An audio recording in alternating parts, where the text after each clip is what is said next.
Hey, how's it going? Hi, Greg. Hey, Amanda, how are you? Good. How are you? Oh, I'm doing great. I'm doing great. Thank you for asking.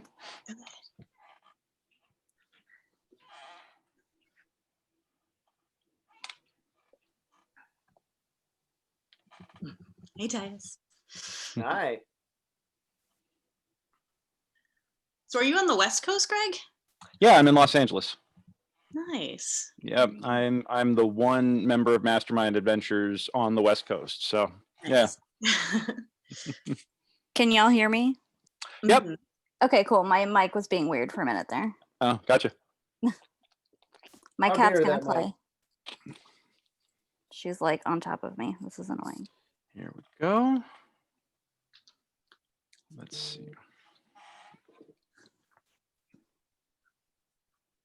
There she is. Hey, Kate. Whoop.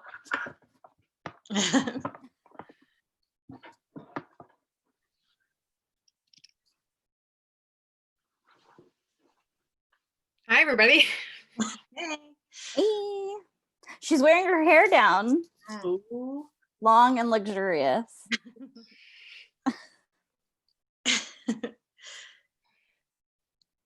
I have 3 elastics. Just in Okay. case. Just She's saying. ready. And when I had my hair long, I wore all my elastics on my wrist too, because you never knew when you were going to need one. So, Yeah. Thank you. yep. No, it's legit. My wife's got curly hair down to her mid back, so she's always all about it. Got to be prepared. Oh yeah. Oh yeah. I miss having long hair. It was. Oh, shoot. Let me get my blue blockers. You're the only one whose hair got shorter during COVID. Seriously. Well, my wife's gotten pretty good with the hair clippers, so that's helped out a lot. Oh, that's nice. Yeah. All right. Oh my god, this cat. Stop. Oh, I'm getting all my notifications that, oh, the game's about to start. Yes, yes, it is.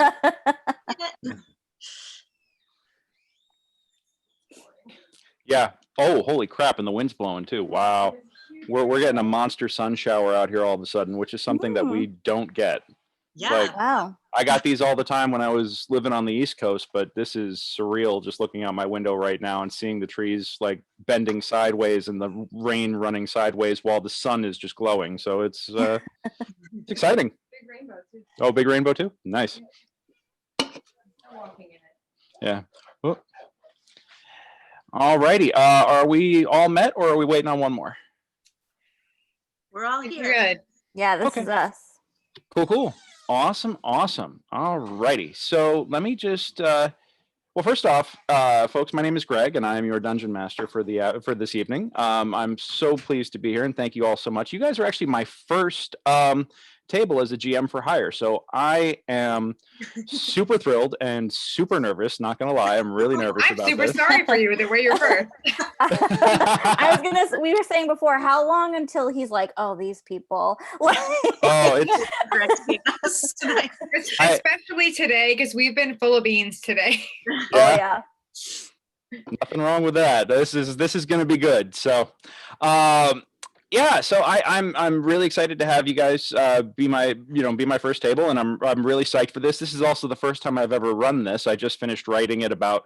I just had a plot twist idea and finished rewriting it about an hour ago. So we're gonna play this, and I'm hoping that it comes off on the table as well as it comes off in my head. Normally, I run stuff that uses virtual tabletops and tokens and all this other stuff. But since you guys are a beginning group, does anybody here have any previous role playing experience or? No, cool. Nothing wrong with that. Very little. Very little. Okay, so I'm not going to be like running crazy, like, oh, you move 6 squares and all this other stuff that some of my other campaigns prefer, because it's people who are very, very much into like the scale combat. This is going to be a lot more theater of the mind. So some of the things will be a little bit more abstract, but if you want better descriptions or if you have questions, don't hesitate to ask. There's no such thing as me over explaining anything in this, because this is just going to exist in our imagination. I have one visual aid I will bust out at one point, but the rest of it's going to kind of rely on need us to. Actually, I've got 2 visual aids, but the rest of this is going to be very abstract. So there's no such thing as too many questions when it comes to things that you may want to know that will help you make your decisions and help you progress the story. So I just want to get that out right off the bat. Who is playing whom here? Because I have notes on who each character is that I don't think I managed to get into D&D Beyond in time. But this is loosely, of course, based on Scooby-Doo and Josie and the Pussycats and the other 70s cartoons, from everybody's favorite Saturday mornings. Who is who here? I think I'm the barbarian. Perfect. Okay, so you're the drummer of the group. Think animal. Sweet. From think animal from oh my god, The Muppet Show? Yes, precisely. Yeah, Yes, very, cool. very much so. You're more well spoken, and you can actually speak polysyllabic full sentences and stuff like that. But Good. you love to take out your aggression on that drum. And as a barbarian, you have this special ability called rage, which means that when you fly into a rage, She does. yeah, you hit Good. hard. Yeah, you hit harder. You can take more damage. You're gonna be like the primary muscle of the group. Okay. Nice. So yeah, your Yes. tendency is to swing first and ask questions later. Like in real life. That Yeah. is your tendency. I love it. That's perfect. Please be Okay. our leader. All right, Kate, who are you playing? I am Rocky. Rocky. Okay, Rocky is a fun character concept. Everybody has a position in the band here. Okay, you guys are all a group of traveling musicians. Rocky, you are, first off, your character is an Earth Gensai, which means that you're half human, half elemental, and you are of the Earth. And the way that I see Rocky as a character is that you run the merch table at the shows and are kind of like the financial person and deal like the public face of things, but you also are the herbalist and get all the herbal connections because you are a druid. Okay, so you know all about you're big into mushrooms. Let's just put it that way. Madison, I saw that look when he said I was doing the financials. I saw that. Yeah. So No, not Kate.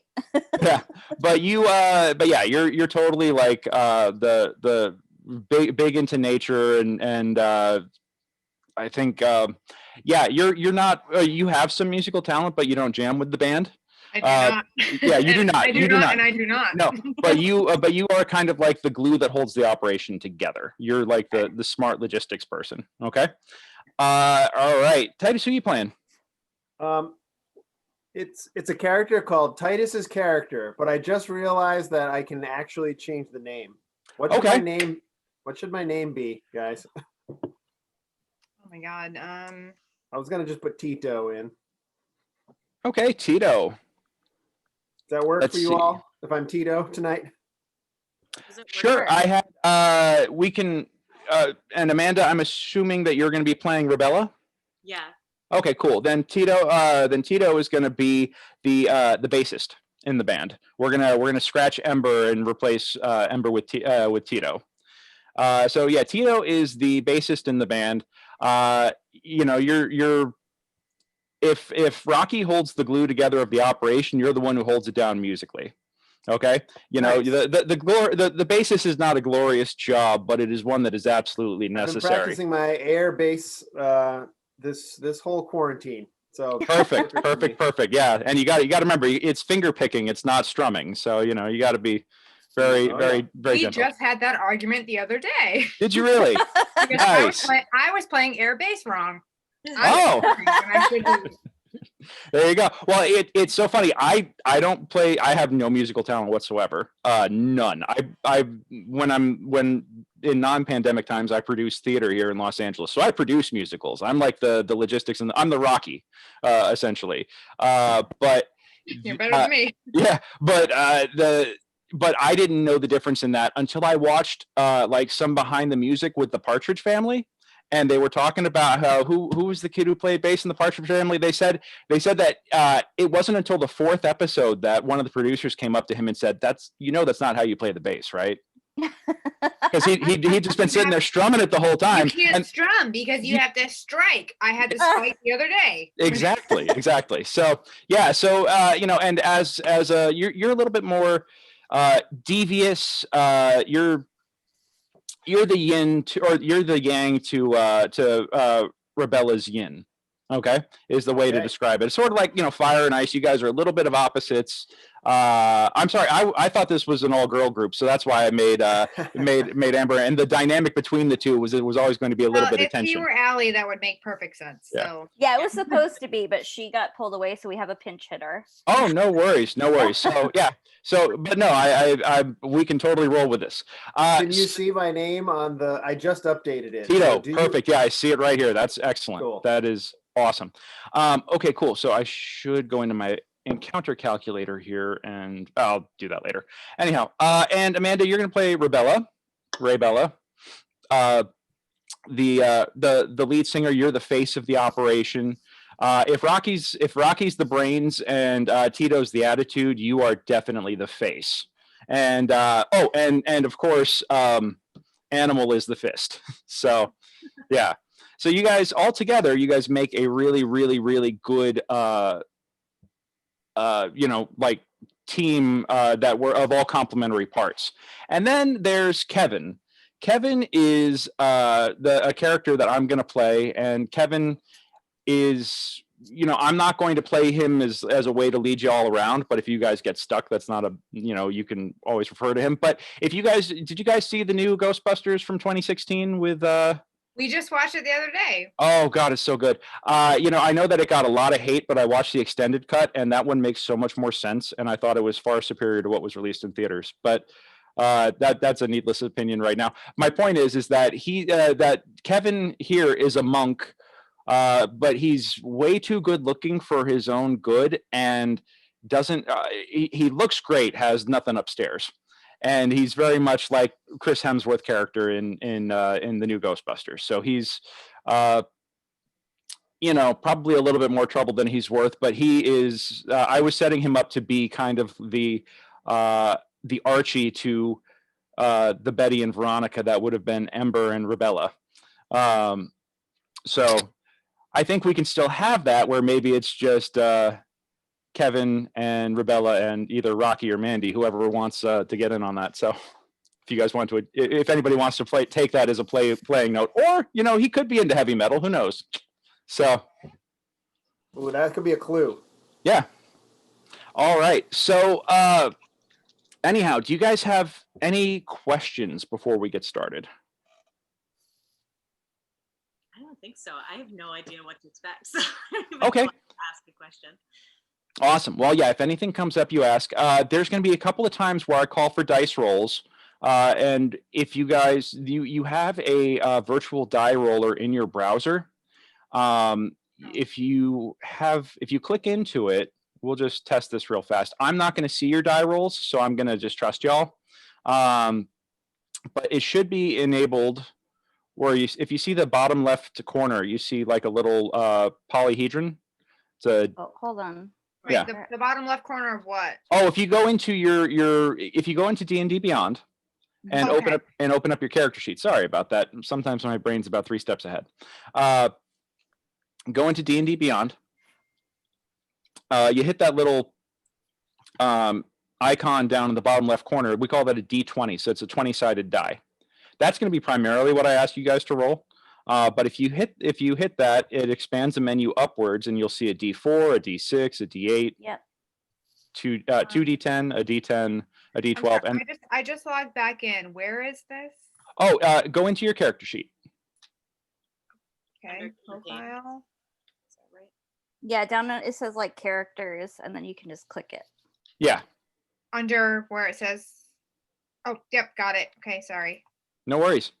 And when you go in, you can either, if I don't have a specific roll for you to make, you'll hit that little icon in the bottom left corner, and then click the die that you want to roll, and then it'll say roll at the bottom, and you just click roll, and it'll roll it. Or what's more than likely going to happen is that I'm going to say, hey, make a strength saving throw. And on your sheet, where it says saving throws, you'll see STR for strength. Here, let me actually share my screen so you guys can see what I'm talking about here. Oh yeah, I see it. That helps. But what I'm talking about is do you guys see my mouse? Yeah. Okay. So when I say make a strength saving throw, it's going to, you guys come over here, and if you have your virtual dice enabled, you can just click on that, and you'll see, oh, that's a 7. So that's pretty good. That's a 9. That's not normally a successful roll, but higher is better, by the way. That's the general rule here, is higher is better. And if I'm asking for a non-traditional roll, I'll say something like high or low or something like that. But typically in D&D, rolling higher is what you want to do.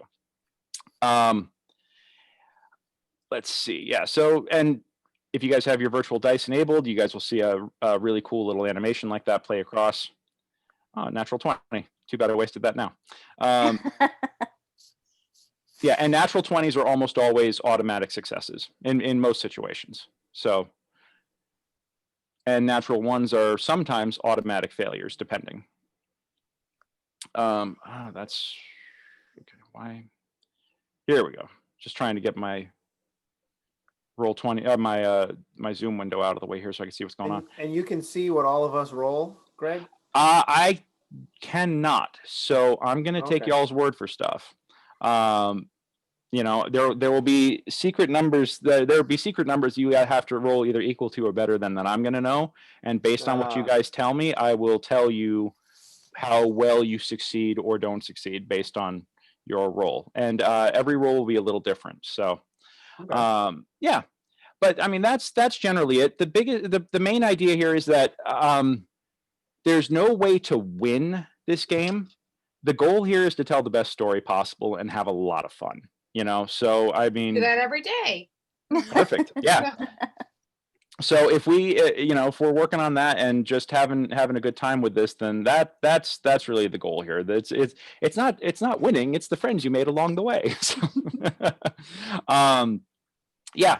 And if you guys have any other questions about your sheets, like just to go over them real fast, your base numbers here, your stats kind of determine how strong you are, how good your reflexes are, how healthy you are, how well can you, how much can you drink, how much can you ingest poison before it actually starts to affect you, how book smart you are versus how street smart you are. That's the difference between intelligence and wisdom in my book, is book smarts versus street smarts. And then charisma is just how charming you can be.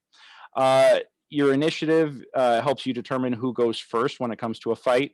Your speed determines how fast you can move in a given round. It's all going to be relative because, like I said, theater of the mind, that kind of stuff applies a lot more when we're playing with grids and maps and tokens and stuff. So we probably won't worry about that too much. When I ask for your AC or your armor class, that's how hard it is to hit you, and a higher number is better.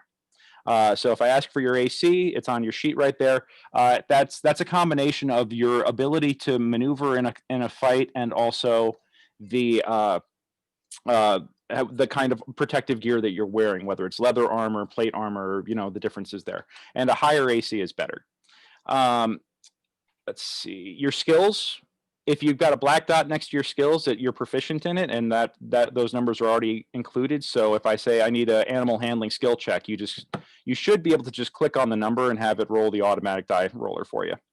And if you don't see that, hold on a second. If you don't see the magic die pop up when you do that, you should. Is everybody able to roll a die automatically by hitting a number on their sheet? Because if not, I could tell you what you have to enable. So. Yeah, mine rolled. I think I did it by accident the other day. So. Okay. Let me see here. Wait. Okay. So is anybody not able to do that? Okay, cool. I'm assuming that by the silence that everybody's got their dice enabled. So that's good.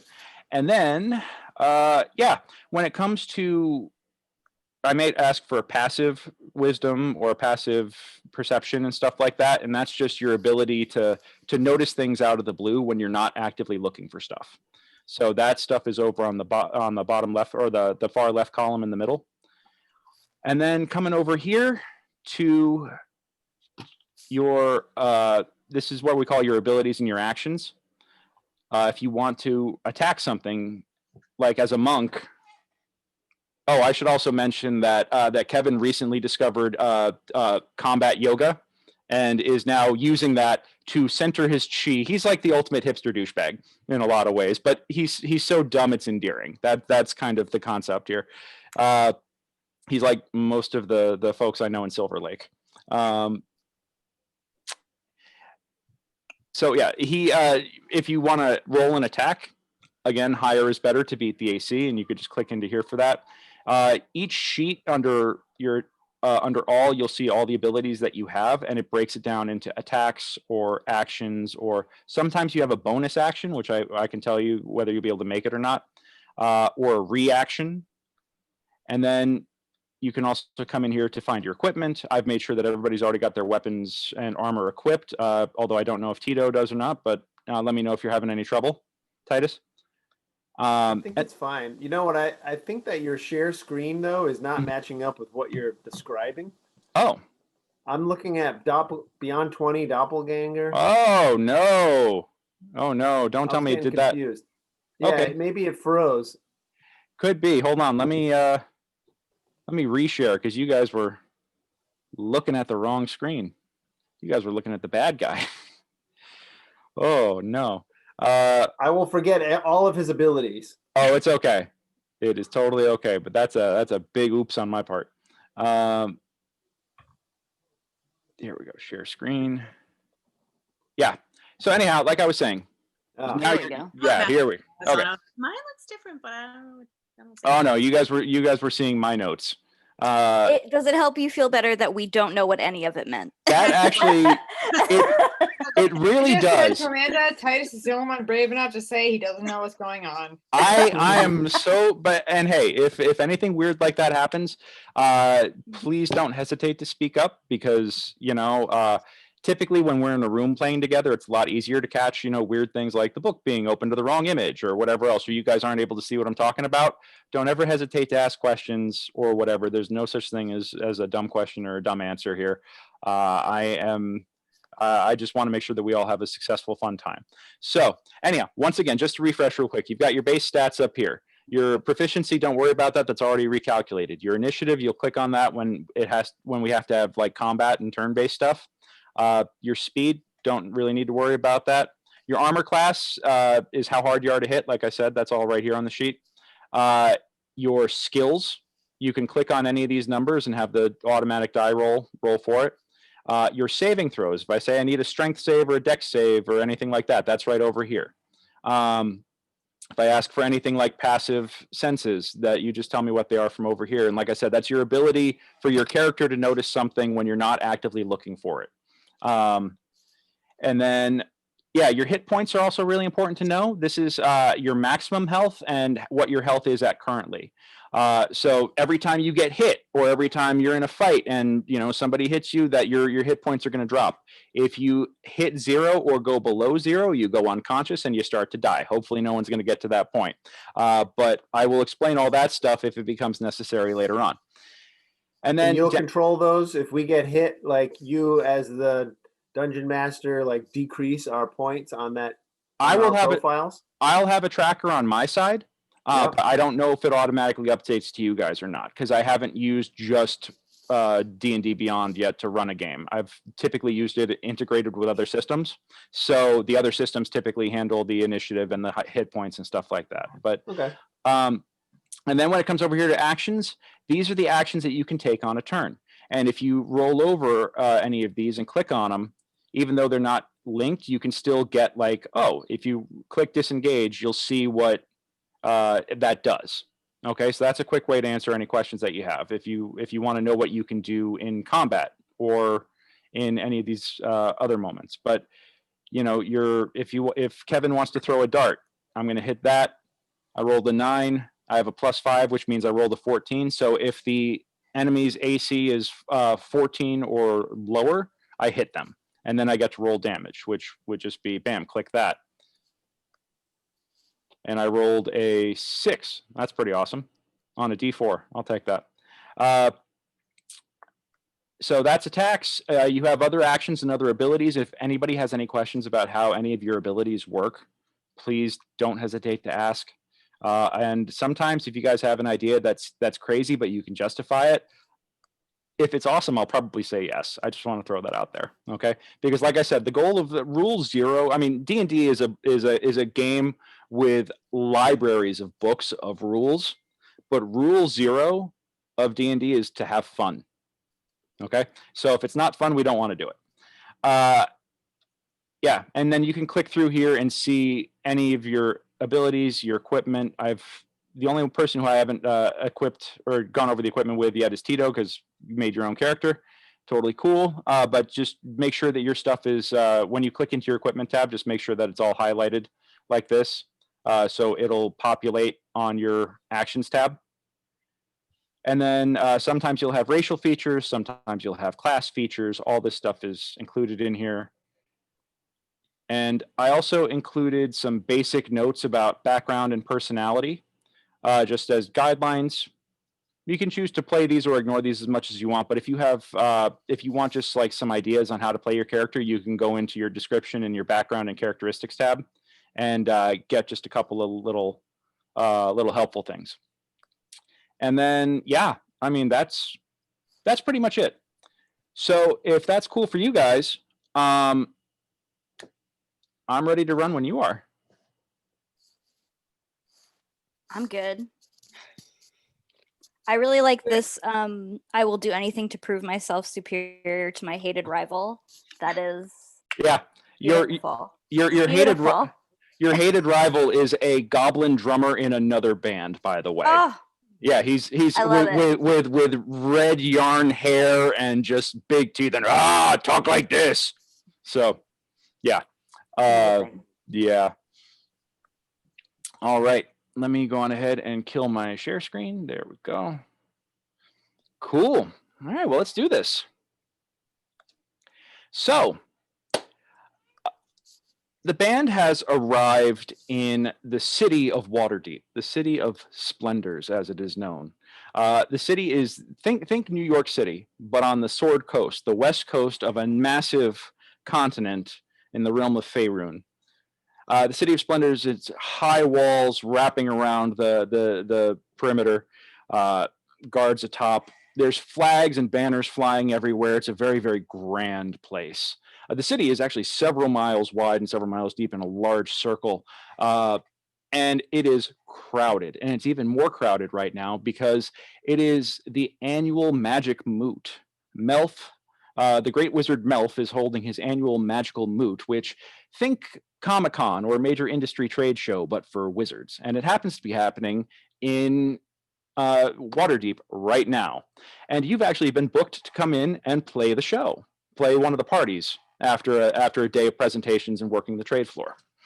Of course, no trip around the countryside goes without its incidents. And unfortunately, your cart was overturned on the road, and you discovered that after you managed to right the cart and fix the wheel and get the horses hitched back up and get back on the road, you didn't realize it, but your trunk full of performance wear has disappeared, lost on the road somewhere. And it was about a day ago when all this went down. So you're assuming that that trunk is probably floating in a river somewhere. So you find yourselves headed to the Garment District. And the Garment District is in the southeast ward of the city. And here you actually see, you can see it quite easily because there's fine frocks and bolts of cloth hanging from every visible surface. You see silks, you see rough hemp spun, homespun clothes. Some of them are, like from these craftspeople who sit there and work in their stalls at spinning wheels, actually and weavers actually weaving in their stalls to clearly stalls run by larger merchants who import things, fine silks from the east and cottons, blends. Somebody with a polyester leisure suit, I don't know. But you find all kinds of crazy things in there. And you'd heard rumors that there was a gentleman tailor in here who specialized in performance wear.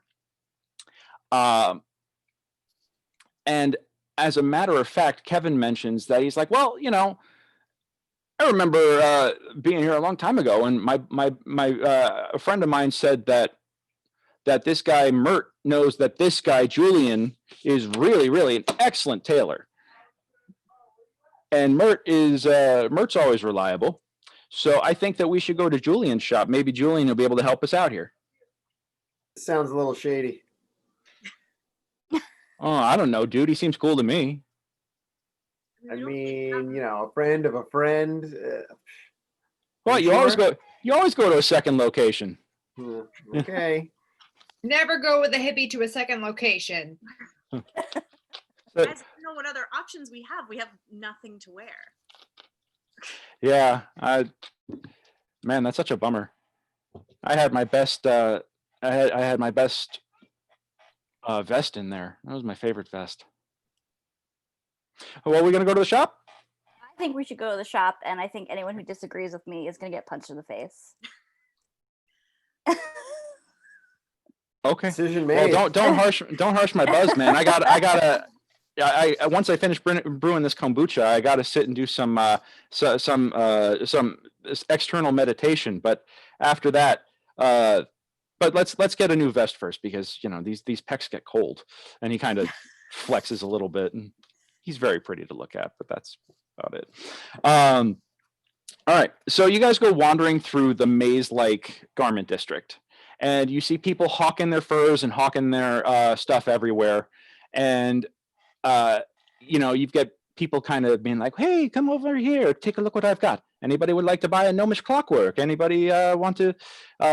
You've got people everywhere. But back in this corner, almost in the center of the district, little hole in the wall, you see a wooden sign, and it simply says Garrick's Plain and Simple Tailor Shop.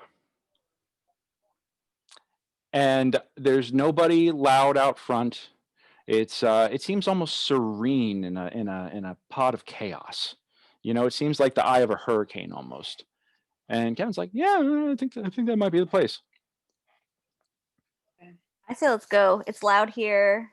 My brain's all messed up. I have an ex-boyfriend named Kevin, so I'm just like, yeah, there you go again, Kevin. Love it. Skeptical because we need to be show stopping at this performance. And I mean, I'm wearing my day sequins now, but I can't perform it this evening in my day sequins. This place is, I'm underwhelmed. And I'm just wondering if, where the more fabulous people buy their frocks. This is just a little plain and simple, no? All right. Well, but let's go in and just check it out. I think let's give it a shot. I don't know. And if we don't like it, if it ain't cool, we'll just I don't know, go someplace else. Let's look in. Let's peek in. Fair enough. All right. So you walk up to the door. You notice that this stall is actually almost like its own little shop. Everything else has got like an open front and extends backwards. This actually has a facade to it. There's a window, curtains are drawn, but tasteful looking curtains. A nice hatched window frame. The door opens, or you open the door, and you hear a little ding, ding, ding, ding, little bell in the shop, and you immediately smell. It's a real fabric smell, but you also smell cinnamon incense burning in the room, and it's like, oh, okay, that's kind of nice. And there's a gentleman, jet black hair, kind of slicked back. He's got a simple long tailor's tape measure wrapped around his neck. He's got he's standing in front of a dummy right now, putting a pin into a very nice looking ball gown. Very classy. It's gorgeous. It's got it's silver colored with some sequins on it, but very tasteful. Very it's like it's a bodice design and lots of flourishing touches, but not ostentatious. That'd be great for our lead singer. Yeah. I'm just saying, yeah. Huh? This guy knows what night sequins look like. Yes. Don't. Oh, good afternoon. I didn't see you there. Can I help you? we need clothes. We're Yeah, a we're- band. We're here to play a great party. We got our Yes. stuff like turned over. I think we need some outfits that's really gonna pop. Outfits that will pop, you say, eh? And I'm sorry, you were about to say something, ma'am, Miss, Ms. Pardon me. My name is Julian, and your name? Oh, Ray Bella. Rebe- Raybella. It is a pleasure to meet you, Raybella, and the rest of your party. Who may you all be? A Mandy. Mandy. Drums. Pleasure. I'm Aha. Rocky. I do the merch. Rocky. Well, even the merch must. Even the merch dealers need to be looking styling at a show, especially something. I'm assuming you're playing the moot. Is that correct? Yes. Yes. Yeah. Wonderful. And my mechanical friend here. Oh, I have to slap the bass. I'm the bass player for this Oh, group, but I'm half wood, half machine. So I prefer if you wouldn't call me mechanical. ah. But that's okay. You can just give us a discount. I apologize if I offended. Of course, such a unique group. And he stands there and he kind of gets a funny look on his face. He says, "Well, so tell me what it is that you are looking for precisely." I need something I can move in. I play the drums, so I'm pretty physical, Mm-hmm. bumping around a lot, but I want it to look, I want it to look like really good. Very good. So you want something to look good. What color were you looking for? Ooh, I think I'm gonna go for a good blue. A blue. Excellent. Okay.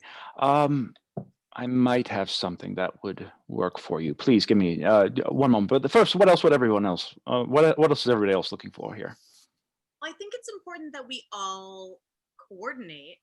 We need to look like a cohesive group, but I need to make sure that if we all look great, that I look the greatest, because I want to make sure everyone's eyes are on me first.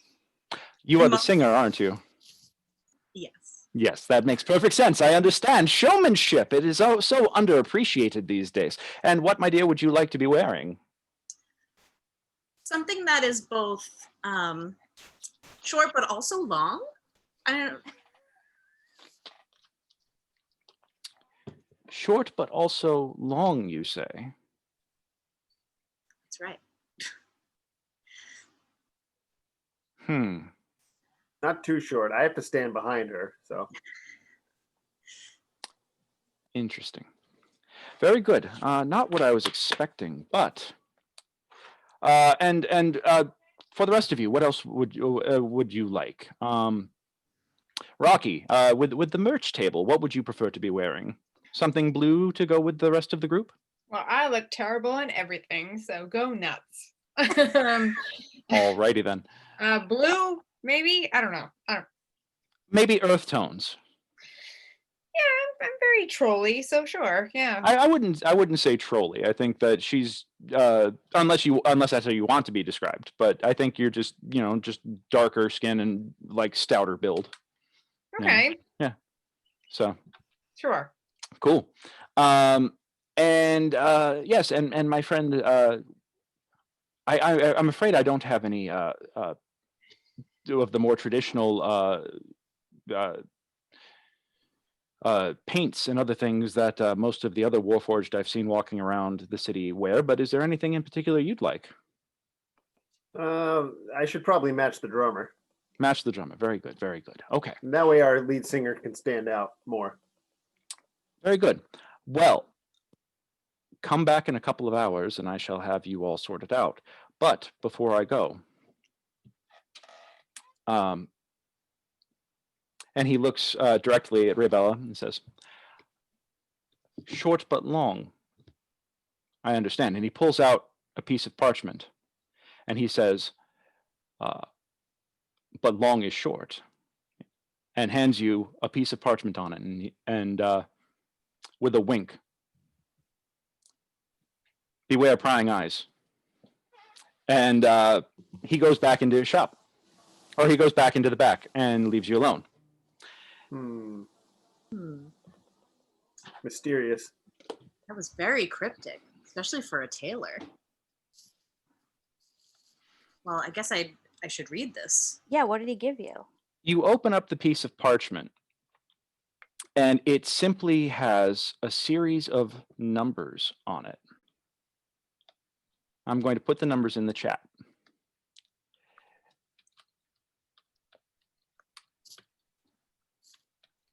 Oh, Oh, pardon me. And as he said, he said, "Beware prying eyes and ears," as he left with a wink. 1926, 9. That's a lot of numbers. That's a lot of numbers. Rocky, you're our numbers gal. Can you make anything of this? yeah, that's some numbers. Maybe That's it's how some many kind of T-shirts she sold at the last concert. 23. Yeah. You don't pay me to do that. Well, I'm not sure what to do with this. I think we should hold on to it. He clearly like had a meaning when giving it to you. Yeah, definitely. Oh, well, he gave it to the right person. Mm-hmm.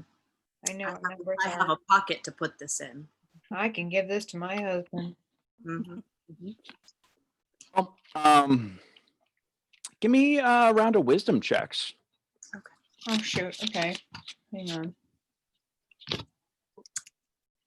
I'm plus. Is it with the plus? Yeah, you can.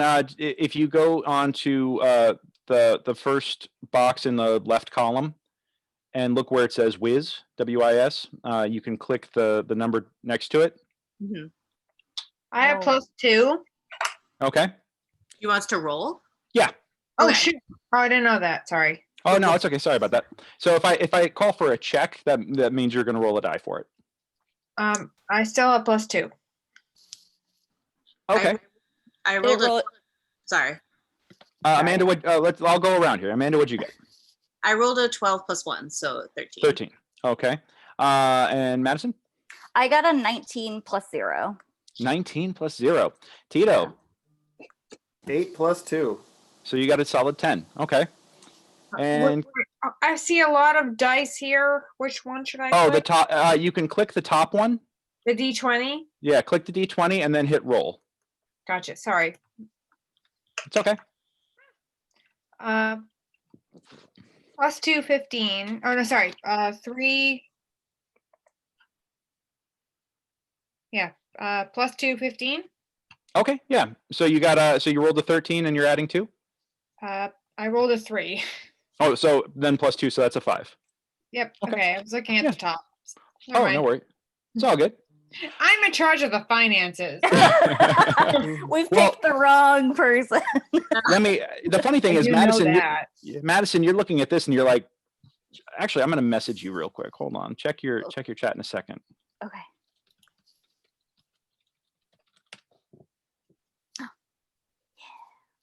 So, hey, I think that this might be some kind of like code.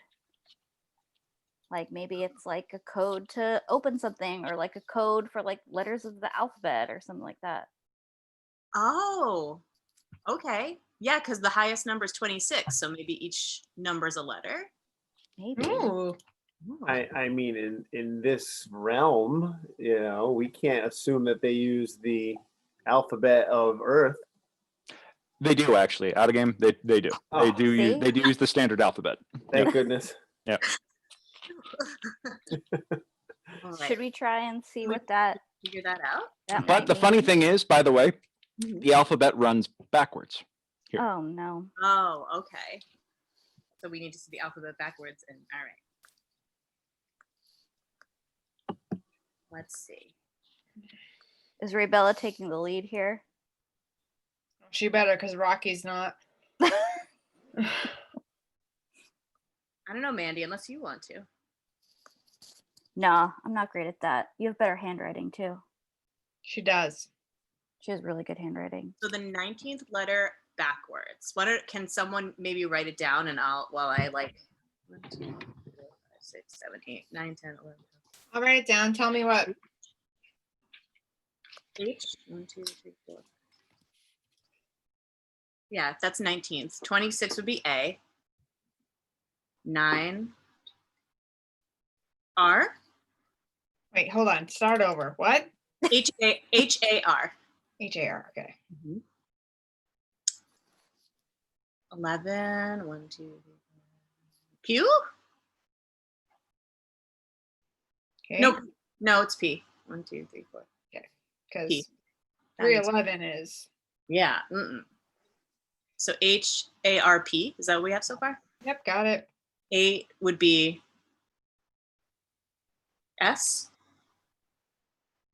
S. Mm-hmm.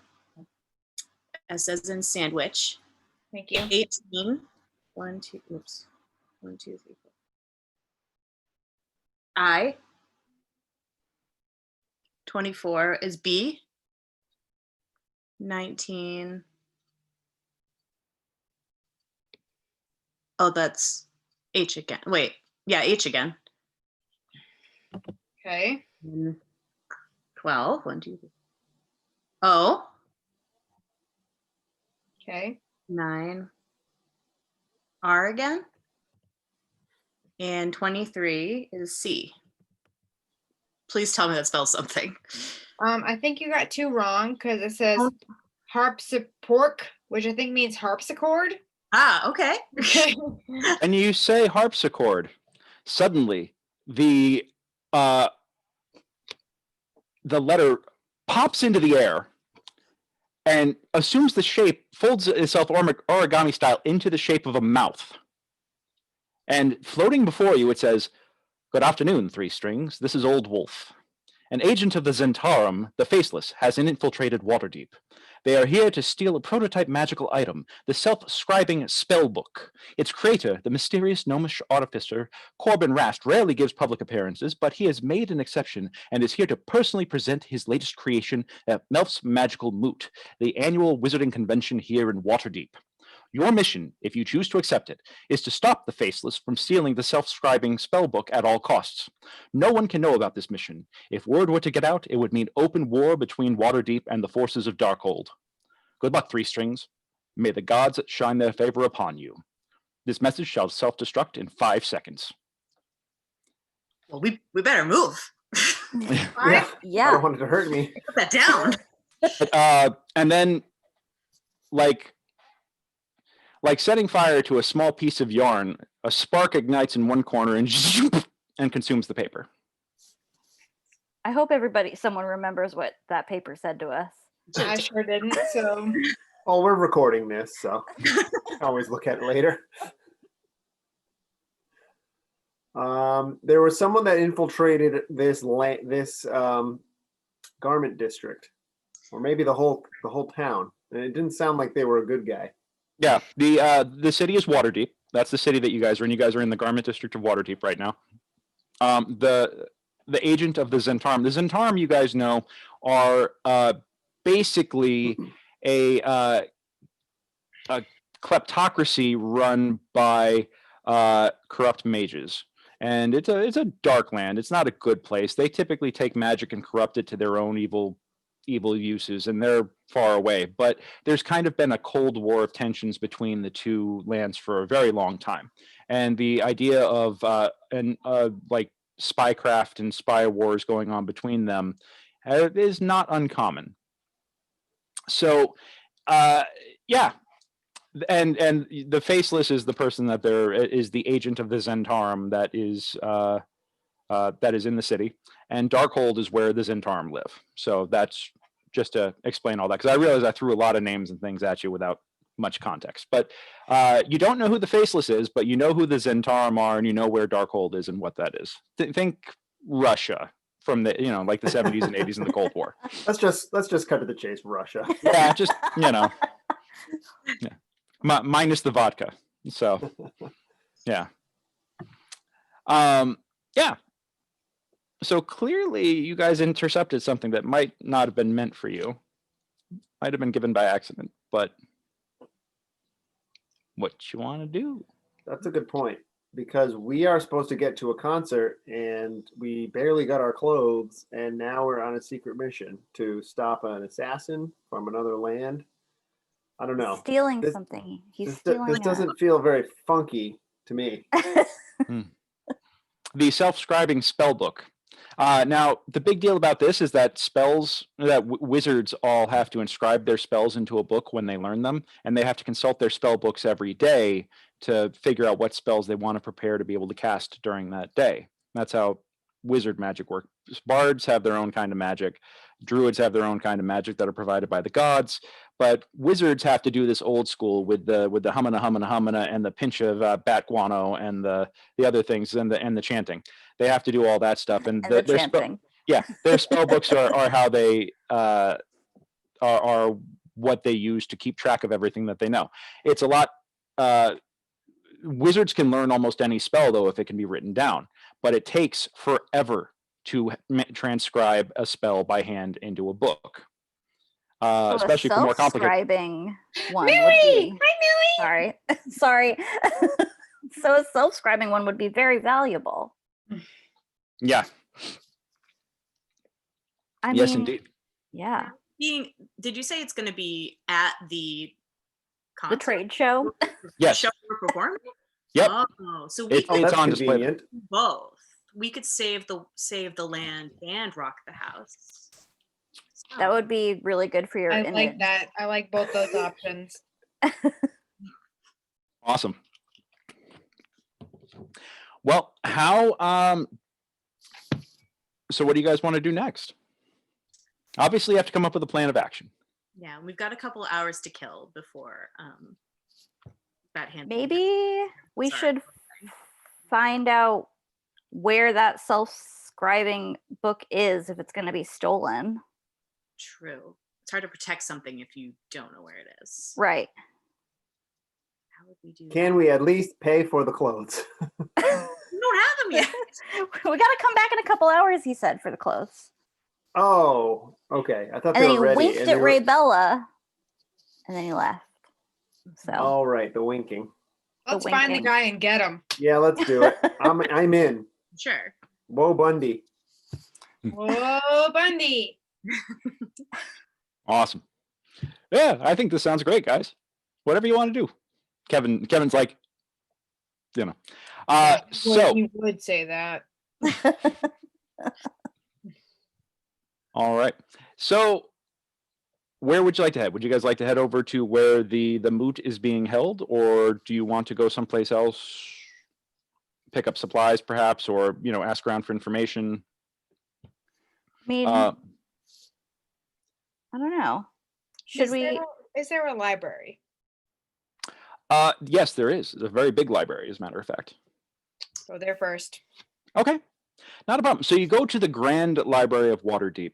Large marble lions carved outside, great pillars and columns. It's almost reminiscent of I think ancient Greece almost. You guys going in here, but as you go inside the grand wooden doors, there's just stacks of books and stacks of scrolls, and there is Game over. We won. yeah. Behind the central desk in the main entryway is a fellow warforged. This one has gleaming silver features accented with wood that is the color of parchment. And he I says, always recognize my own kinsman. "Yep." You all come in, and he says, "Greetings. My name is Book. How may I be of assistance?" And he turns to you and greets you in binary. Tito. 1001 But basically says the exact same thing. Yeah. Awesome. That's Yeah. probably right too. Let's- Should we ask this guy about? Do you have anything about the new self-scribing spell book? Do you have any info on it for us, Yeah. or? Like where it would be, or I mean, maybe Tito should do like the actual talking. I think Yeah, that's good. I'll ask him about if he's heard of the self-scribing book, spell book. Searching.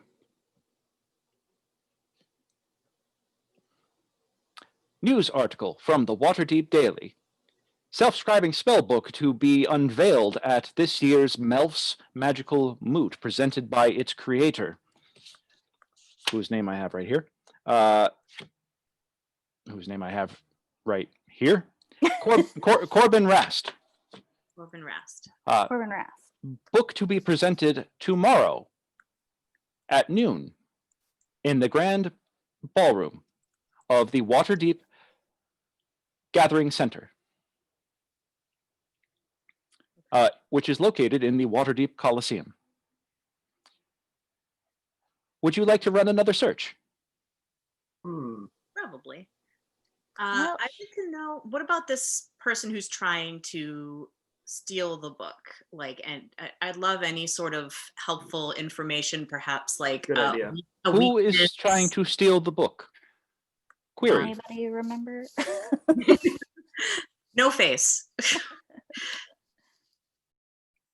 Give me a wisdom check again, just to round at that.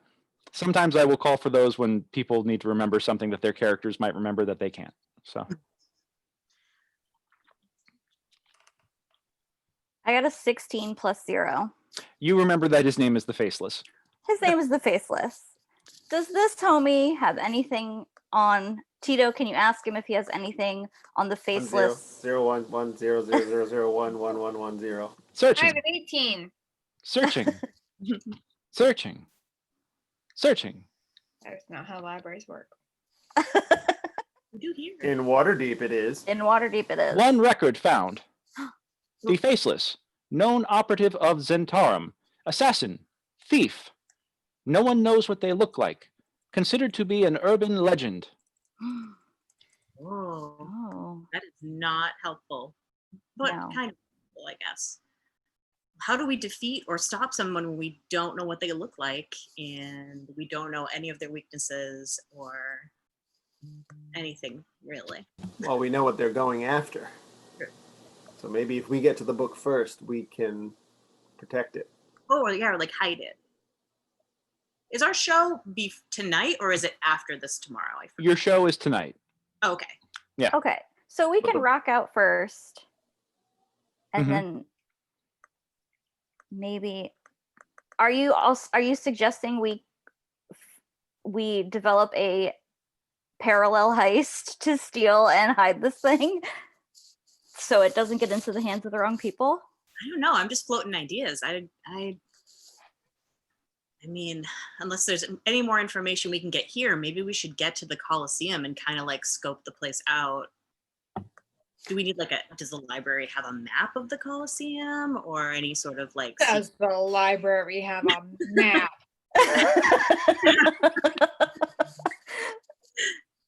The library has a whole multiple maps, I'm sure. Should we Tito has left the building, but should we He had a bathroom break. should we find out anything about the guy who made the self-scribing spell book? Would that be helpful? Maybe. Author query. Their query. Author name. Unknown. Oh, Corbin Rast. Corbin Rest. Searching. Searching. 247 news articles. Oh, 6 boy. books. And 4 international treaties. Plus 887 patents. Would you like to see more results? No. Yes. A lot of stuff. Should we ask for like the What do you look like? latest? Oh, I Oh, guess. yeah. Okay. Latest news article. Corbin Rast to appear at Melf's Magical Moot to present self-scribing spell book. News at 11. Okay. Do we But have- as you guys go searching through the details, you do find out that this guy has created lots and lots and lots of different devices that have made your life more convenient in the past 10 years. Corbin Rast pseudonyms. I'm sorry? Corbin Rast pseudonyms. Corbin Rast pseudonyms. Searching. No results. He just wants to, it's like Rebella. He just wants to be known for his name. First name only. His icon on all, you can tell what is his because there's an apple icon on the back of it. Great. Like an apple with a single leaf coming out the top. Great. but no bite missing. You know? Yeah. Sure. Yeah. Yeah, so as you can tell, this guy has been responsible for creating all kinds of crazy stuff. The self-stirring cauldron, the self sealing stem bolt. He does a lot of things. He tends to create things that look like they automate more difficult tasks. And he is renowned for being a recluse, but the idea that he is going to be here in person is kind of a big deal. Hmm. Ooh. Yeah, it's sort of like meeting Steve Jobs in his prime. Okay. Yeah. Do we know what Corbin Rass looks like? Query. Searching. Searching. Searching.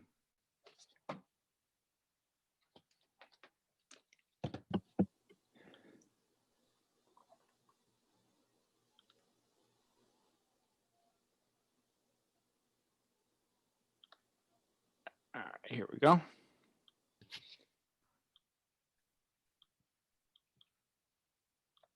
Image located. Ooh. Oh, there he is. Wait, oh, okay. Oh, Oh, Aw. So he And shouldn't be tough to out- spot. Out of his eyes comes a little hologram, shoot beams of light shoot out and forms a hologram in front of you. Think like, "Help me, Obi-Wan Kenobi," but of a short male gnome standing in standing in what looks to be a lab surrounding him, and he's examining a book and looking at something on a table. okay. Okay. Yeah, he should be. So at least we know who we're looking for here. He should be easy to spot. So maybe Raybella, your idea of like going to scope out the Coliseum is probably, I feel like it's a good one. Plus, we might want to warn him. Like, I don't know if he's personally in danger, but he's pretty beloved around here. So if something were to happen to him, Yeah, we would be out a lot of really good so. innovations. Mm-hmm. in our library. Yeah. And we don't want any big crimes to go down around the same time as our rock and set. This is a peaceful land. I'm sorry, what was that? Rock and set. Were you slapping the bus? Yeah, we've got to find him and warn him. Yeah, I think that's a good plan. Or we could stay in the library and see what We're happens. leaving the library. Gotta All go. right. Fine. You exit the library. They do. You were able to get a map of the city though from Book, from your automated librarian, and he hands you the scroll and actually marks not just your destination but gives you dotted line directions, and there's even a magical ward on it that shows your estimated time of arrival, and a "You are here" icon that will help you get from the library to your destination at the All right. convention center. Let's go. Yes. All right. And as you go, there's a magic mouth that pops up and starts giving you turn-by-turn directions. I've been there, so With Thanks, magical mouth. Yes. As you pull up to, or as you arrive at the convention center, there are wizards everywhere. You could tell because of the pointed hats, the long beards, the flowing starry robes. It's very grandiose. You see magic wands, magic rods, magic books. You see the T-shirt stand that says, "I was at Mert's Magic Moot 1478, and all I got was this lousy T-shirt," and other assorted swag. And yeah, it's bustling. There are wizards from all over Faerun, all convening here. Okay, this is going to be tough to find him because there's so many people. Yeah. Yeah, and I'm seeing a lot of white beards. Should we ask around and see if anybody has seen him or has any idea where he is? He's kind of a recluse, so. Yeah, that seems like a good idea. As you guys approach it, you do see a rather large, muscular gentleman, or green-skinned gentleman. He's got a big jaw hanging out underneath and a spiked tooth hanging out. And you recognize that he's a half-orcish gentleman with a badge and a sword. And he says, excuse me, are you a wizard? I need to see some credentials. Oh, Should we tell the truth or No. lie? No, we're the band. We're here. We're allowed to be here. Oh, right. Yeah. The band loads in the back. You guys got to go around to the service entrance. Oh. Yeah, I need. You got to have a badge. You got to have a convention badge to get in, and proof of wizardry. It's wizards only. Hmm. Bummer. has anyone ever told you that that shade of green you are is just more beautiful than the grassiest grass? Here And we go. that tooth is just the snaggliest snaggle I've ever seen. And I just want to brush it with a little toothbrush. Kevin's in the back going, I wish you talked to me like that. Haven't you had your chance? This is physical. Okay. Okay. No. Oh, well, I mean, that's shocking because in a room full of white beards, you're just a bright green emerald of a hunk of a orc. Oh, A face a mother could love. thanks. I thank you. Oh, yeah. I get off work at 7. Okay. I have to go to work at 7. Weird. Well, why don't you, if you could just like let my pals and I in, just kind of, in through the front here. We're going to be performing tonight, and I think we could get you backstage. Maybe I'm going to need somebody to dance with me on stage at one point, so maybe I could pull you up on stage. Make a persuasion check. This is all with advantage, which means you get to roll 2 d20s, and we'll take the higher of the 2 rolls. Persuasion. Okay. Persuasion. Yep. I rolled a 13 plus 5, so I rolled an 18. Okay. Now I roll it again. Yep. Okay. 10. All right. So the 18 stands. I can dance. I'm a good dancer. All right. I like that. I'm not supposed to let you in. But if you just don't tell anybody I let you in, yeah. Or how about I escort you to where you gotta go? How's that? That's great. That'll just be our little secret. Because you got to be here anyway, right? Because you're the band. Yeah. Okay. All right. Well, I'll okay. Well, I'll take you to where you need to go. So he says, come with me, and he starts plowing through the crowd, and it's intense. Like it's kind of nuts to butts in here. It's just lots and lots of people all crowding in, and but he's like, make way, and you just see him kind of put his arms out and just starts parting the waters, and you fall in behind him tightly. Unless you don't want to, you can let me know if you don't want to follow along. Convenient. Yeah. Yeah. But he just starts going and starts heading towards this towards like what looks to be a door that leads behind the scenes from off of the main thoroughfare. Raybella, you're pretty good at persuading this guy to do stuff. Mhm. Maybe you can get him to tell us where Corbin is, Oh, okay. or in what general direction we should go. So, my green gargantuan dreamboat. The oldest line of the book. Don't lay it on too thick. We're actually looking for Mandy. What was this guy's name again? His Randy name's Moore. Corbin Rast. We're looking for a little fellow named Corbin Raft. Have you perhaps seen him around, or have any idea where we might find him? No, but and he pulls out a list, and the list you can see on the header. It says VIP, and he looks and he's here on the list. Mhm. Yeah, he's got to be around here somewhere, but he doesn't check in with me. I just watch the front door. Is he a VIP? He's a big VIP according to this. There's 3 stars next to his name. Oh boy. Is there a green room? Oh yeah, like a VIP spot. Well, I mean, you're the band. I'm taking you to your green room. But I think that there's other private VIP areas. Oh, I see. Um, Okay. Yeah. Uh,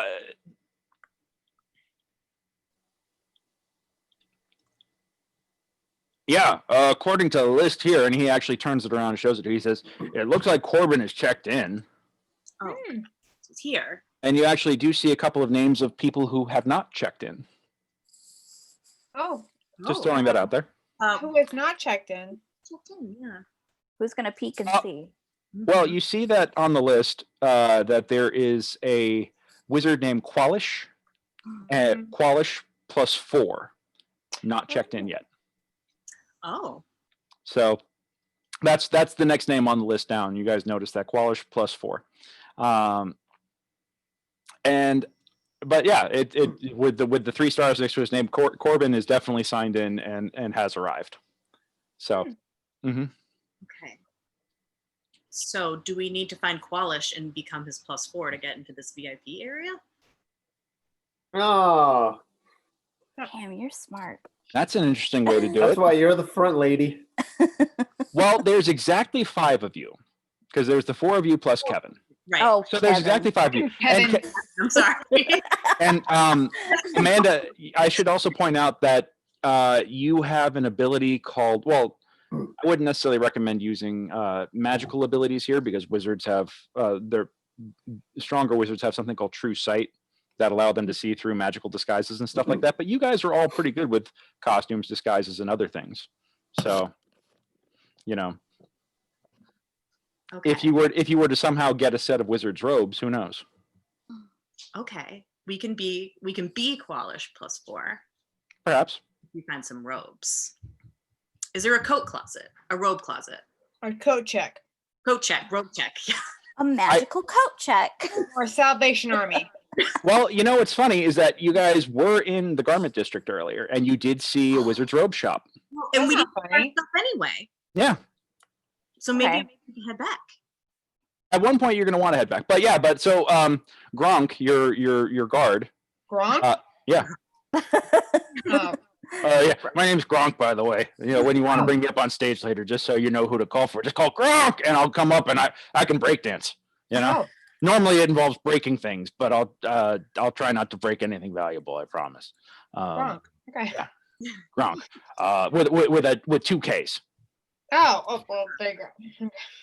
Yeah. But he's like, he takes you back, and you can see that there's the show floor where you have booths of wizards showing their trades, and there's a big stage where there's demonstrations and stuff happening, and then there is the then there's the performance arena, the auditorium, and he takes you and shows you the stage, and like, yeah, there's a band playing here tonight. And wait, you're the band. That's right, Rayella, right? Yeah, you're the band. And this is gonna be where you guys are gonna play tonight. And then if you go backstage here, he takes you up on the stage and walks you back through the curtains, and he says, and goes down a little staircase. You're like, yeah, this right here is the green room, and he opens up the door, and it's very nicely well appointed. You've got lovely wood and leather furniture, mirrors on the walls so you can adjust your makeup, and it's all high index color candles so you can get the makeup looking right and everything else. There's empty costume racks ready for all of your stuff. Because yeah, do you guys have any like instruments or anything? I can get some of the union guys to come over and haul all that stuff in, but this is where you guys are going to set up shop tonight. Okay, cool. Yeah. All right. All right. Well, Gronky Poo, this looks wonderful. Oh, thank you. So much. All right. Here's a little tip. Mhm. I had an extra gold piece in my pocket. Oh, okay. Oh, hey, that's good. 6 in his pocket. He's like, thanks. And I'll see you later, sweetie pie. Thanks, Gronky Poo. Oh. Oh, Bella. All right. So he heads off. Get it together. Kevin's like in the back doing gronky poo. That's typical Kevin. Oh, Kev. I mean, you know I have eyes for you. Oh, thanks. All right. He so Gronk takes off and but says if you need anything, just call for Gronk and he'll come a running. Winks and heads off. Yeah. Yeah. So so you guys are back in the green room now. What you guys want to do? All right. So what's our plan here? Do we still want to find this Colin dude or Corbin dude? I should also mention to you guys that you did notice as you guys were going through the convention center that that while there's the guards like Gronk at the main entrances, there's also guards checking credentials to the exhibition floor, and the auditorium is separate from the exhibition floor. Okay. Yeah. We gotta get in there. Can we get in the exhibition floor, or do we need to be the? Do we have any? You would not be able to get into the exhibition floor because you guys don't have convention badges. Okay. You were presented with performer badges when you got to the green room. How far can we get on our performer credentials? The auditorium. Okay. Can we get the other credentials to get to the other spot? Only wizards can get those. We need to we use don't some have wizard trickery. robes. Oh, I see. I think we need to have disguises and be Qualish +4. Yeah, I think that's what we need to do. What can we do to become that? We can go back to that So I have to Taylor leave. dude, tell Yeah, him, we gotta hey, head back to the you have a garments. second order. And Rocky made all of our T-shirts and merch. So, like, Rocky, can you like whip us up something convincing? You think? Yeah, sure.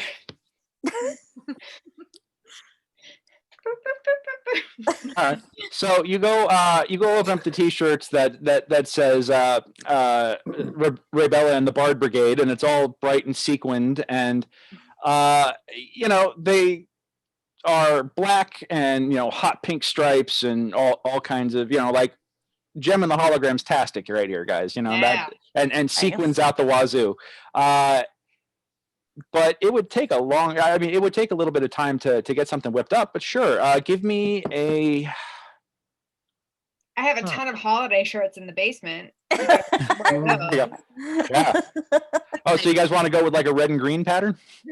No, holiday is my husband's band. Oh, there you go.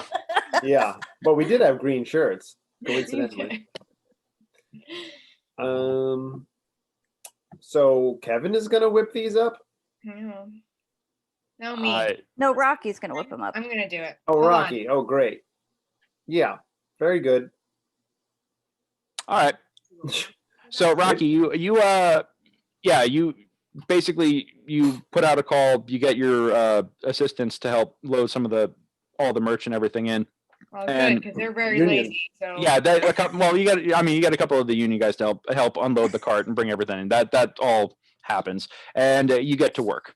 And after about a solid hour or two of sewing, you do manage to whip up some rather fascinating looking wizard's robes, using a combination of the old hand and thread, needle and thread, and then also liberal use of the mending spell, which I believe I gave one of y'all. You do manage to fashion a set of 5 sets of robes that are very unique looking, very black, hot pink, sequined. It's a rather fascinating looking uniform. you're welcome. Yep. Yeah. Thank you, Rocky. I'm looking to see if I have the mending skill. Yeah. I don't think I do. I want to say that Raybella may have it, or should have it. Well, one of you guys does. It's either Someone's got it. one of our 2 spellcasters definitely has it, and if you don't, I'm not a that's spellcaster. So I if wouldn't you have don't, it. that's because I screwed up. So, Should we don these rather flashy robes and try and get into the exhibition area as Qualish +4? Do it. We have to. I mean, this poor guy, he could be kidnapped any minute now. It's the spell. They want the spell book. Oh, but they might kidnap him to take They the might. book. We don't know. Yeah. Steve Jobs could be in trouble. Yeah. No. no, Miss Steve Jobs. Yeah. All right. So you guys don the robes. Do you do anything else to change your appearances? Ooh. Oh, Ooh. we have Let's those dye makeup our mirrors. hair. Yeah, we should do some. Do we have like magic that can? Well, the wizards would see through our magic, wouldn't they? Potentially, but you guys do have a whole crazy box. Well, while your costumes fell out, you do have a box full of wigs and other things that have been used traditionally for your stage Change shows. your hair. Yeah. Love a wig. Tito, do Yeah. we have a fake mustache Tito can put on? Yeah. Yes. Yes. There's a fake mustache with paste. Oh, perfect. Yeah. Yep. I never leave home without that. Mm-hmm. Yeah, let's wig up. Glasses with Oh. nose and mustache. Yeah, put on Basically. some disguises so that when we perform later, they won't be like, "Hey, we saw those weirdos Right. earlier." It won't be up. Yep. Okay. Yeah. All right. So Eye you guys patch, get. or is that going too far? Eye patch could work. Kevin puts Nope. on A hook glasses for a with no hand? lenses in No, them. I'm Yeah. becoming a pirate. We have to scale this back. Kevin puts on glasses with no lenses and goes in and just kind of cleans his eyes out through the frames and he's like, Yeah. all right. Oh, Classic yeah. Kevin. Kevin. Yep. I know. Got it. And then he starts doing his cardio yoga off in the corner and practicing his staff work. I learned this awesome trick the other day, man. It's just, and yeah, you guys get, let me see. Okay. So wigs, couple of facial things. So now the thing is you guys are in the dressing room all done up like this and you don't have your credentials. You have the band credentials. You don't have the actual wizard credentials to get in. But how do you guys want to proceed now? Someone's gonna have to be volunteer to be Qualish, I guess. And I guess we're gonna have to head over, scope out like who's checking in the VI, the who's letting people into that area, maybe. And Yeah, I think you could play a convincing Qualish. I mean, we don't know Bella? do we know who Qualish is? do we know? Yeah. Yeah, we okay. saw his picture.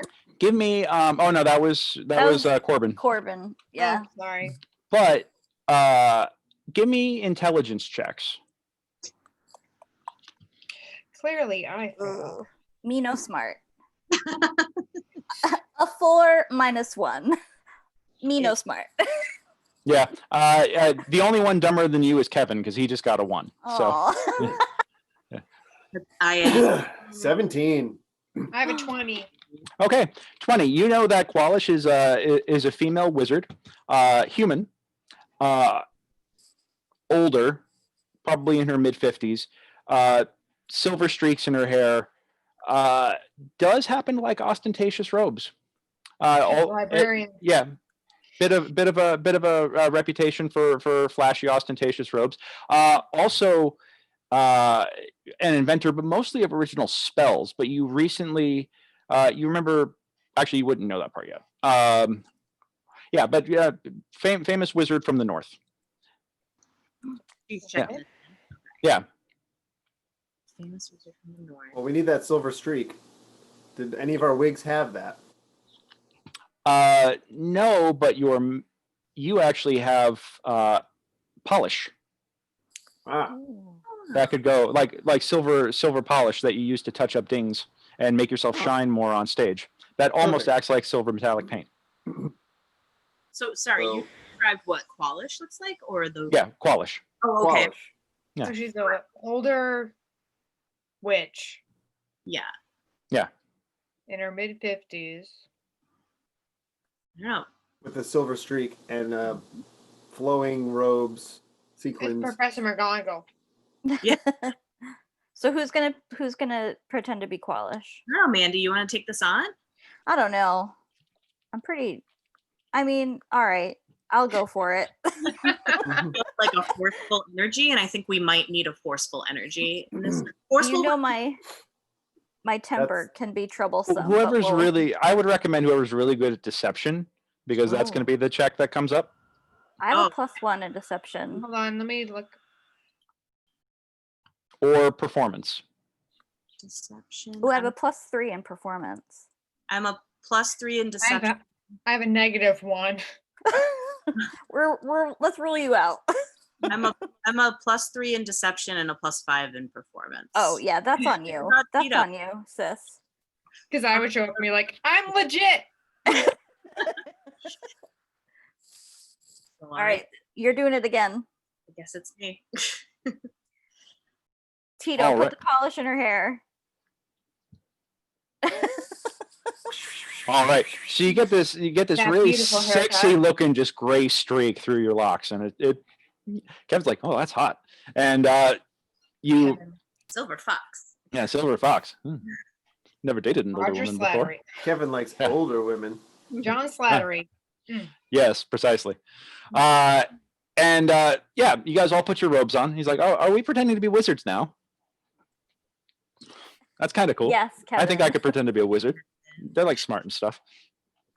And you managed to make your way out of the backstage arena, backstage of the arena, and get around to the main entrance again. This time you avoid Gronk.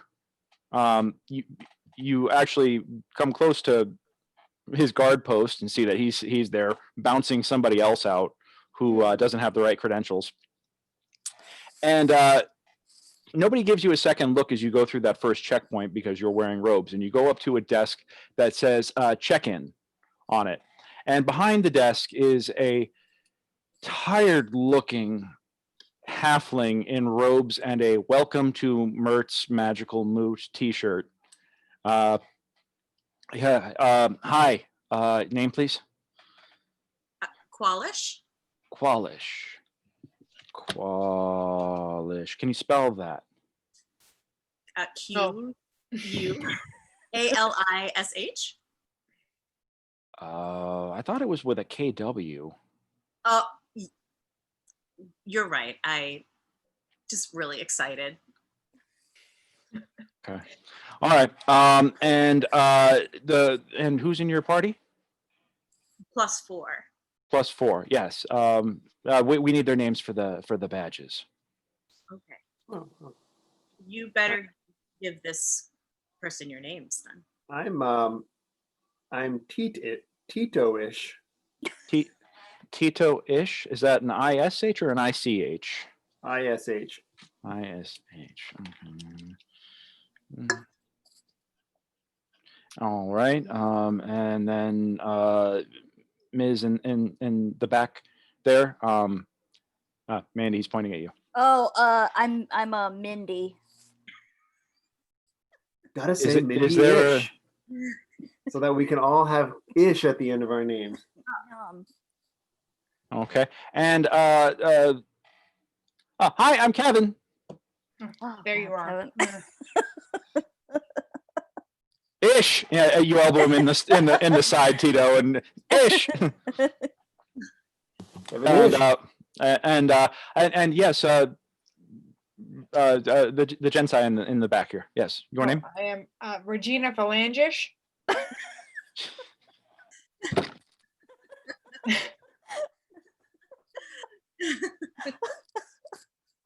Was that a F or a PH? How dare you?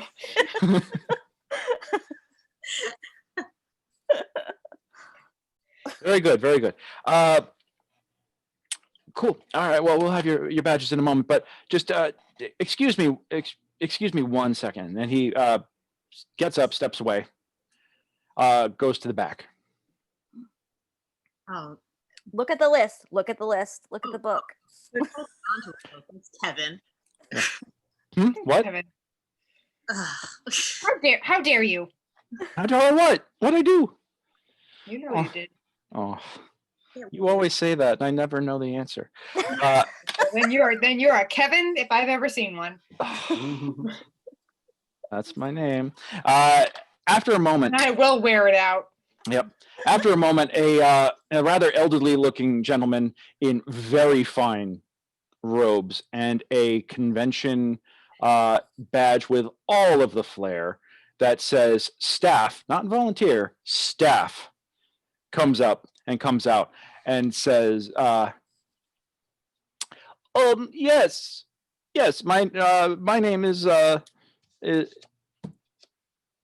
suck at coming up with names off the top of my head. I'm sorry. You need like Pippin. a name generator button to press. I need, you know what? I normally have one up just to be handy, but I don't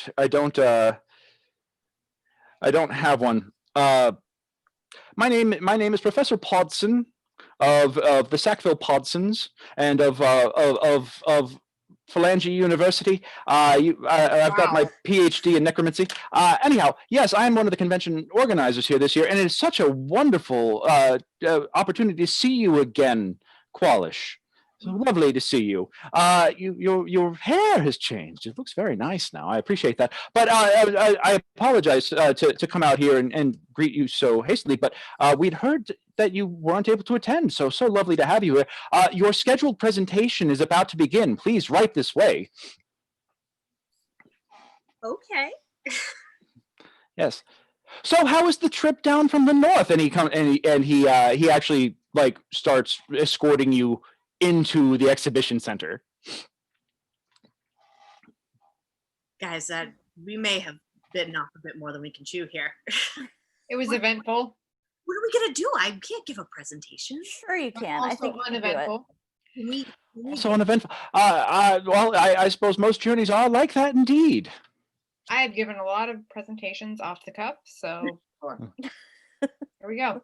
we gotta do a presentation, or we gotta give this guy the slip somehow. Okay, well, I have to go to the bathroom, so let's all go. And Well, please write this way.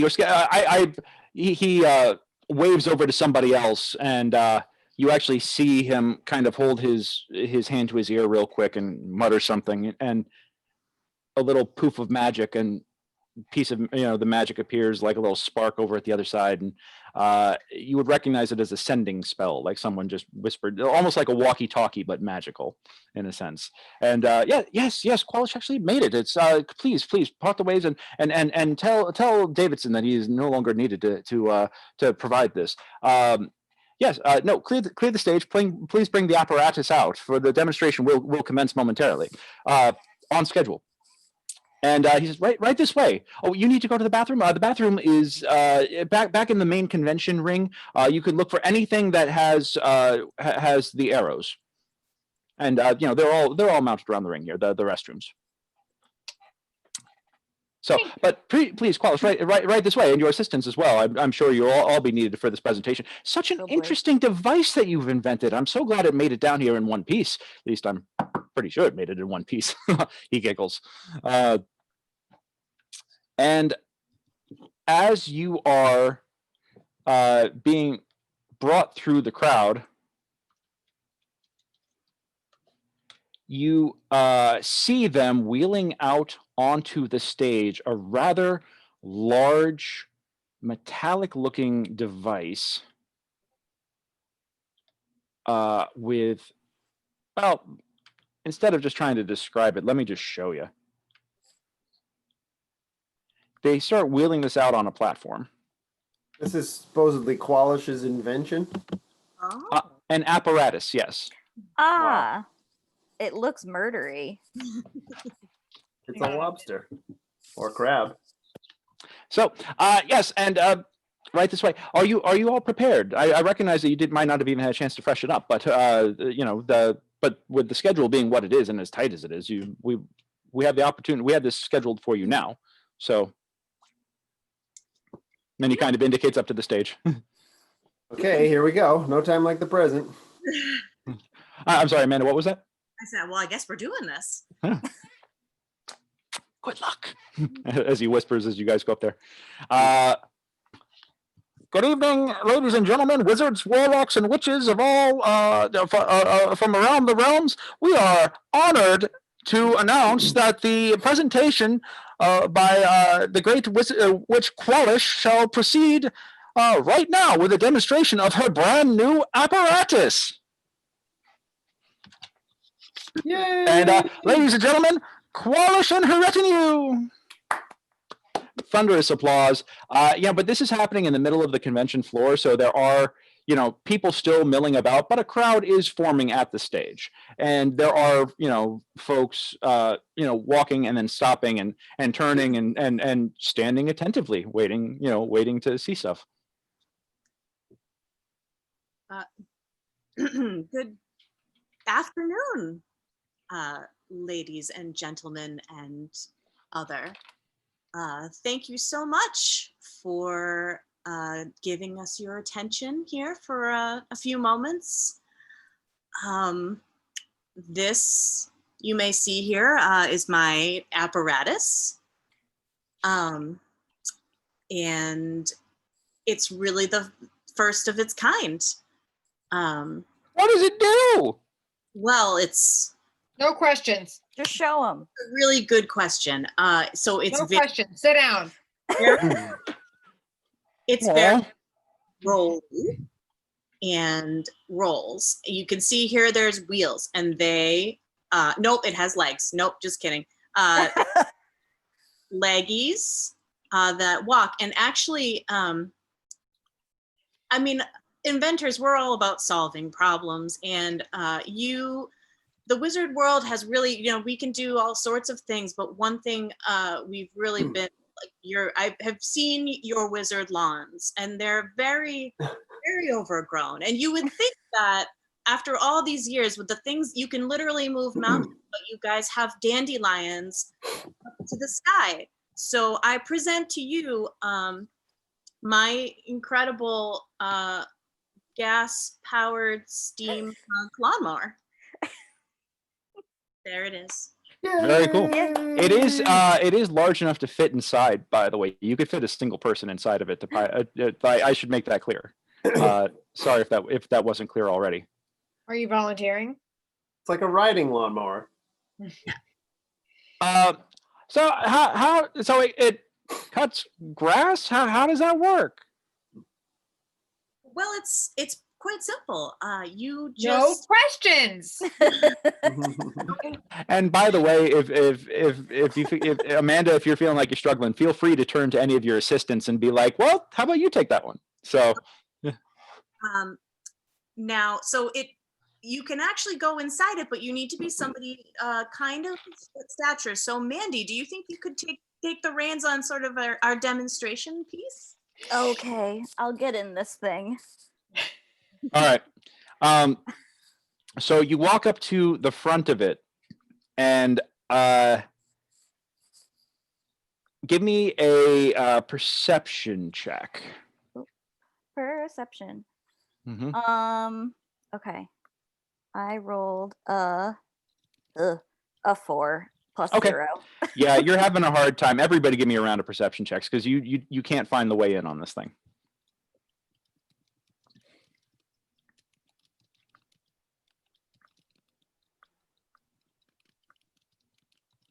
Find that one. Oh, perception. I got 13. 13? Tito? Tito, what you got on your check? Or Kate? Oh, hold on. Sorry. All right. I don't know how to check perception. It's just under senses. It just says 12 for perception. Oh, that's your Passive you- wisdom. but now you're doing active perception. So in the skill column, about just over one column, there is perception, and you have a modifier. And if you click that, you should be able to roll it. So, Oh, I see it. yep, I have +2. +2. Okay, so go on ahead and roll a d20, or actually, you might just be able to click the +2 and have it roll a die for you. Okay, I have a 6. 6. No, 11, Okay. 11, 11. 11. Okay, so you're looking at it and you're like, oh, on the back here, you actually find like a wheel on the back of it, like almost like in a ship where you see where they seal the doors. You do find like a wheel, and you kind of spin it, and a back hatch opens up, and yeah, I mean you could fit a human in there, but the dwarf might be a better. Who knows? All right. So I'll get in this thing Okay. and like see how to work it. No, don't do it, please. Oh, Rocky, she'll be fine. She's It's been like- in worse places. It's like a set of drums. No, All right. So I'm playing with Rocky, or numbers here. It's not good. Mandy, as you climb into the back of this thing, you see like an open space in the back where it could probably hold some cargo.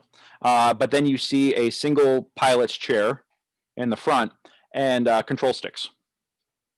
All There's a right. stick here, a stick here. There's 2 pedals for the feet, and then assorted buttons that are not labeled. It's like, Okay. I'm just gonna get in the seat. Oh, and I each guess. stick has a trigger on it too, I might add. So Ooh, I like this thing. Try not to kill anyone. Yep. I know a weapon when I see it. So I'm gonna get in the seat, Mhm. and I guess I'm just gonna like move the sticks and see what they do.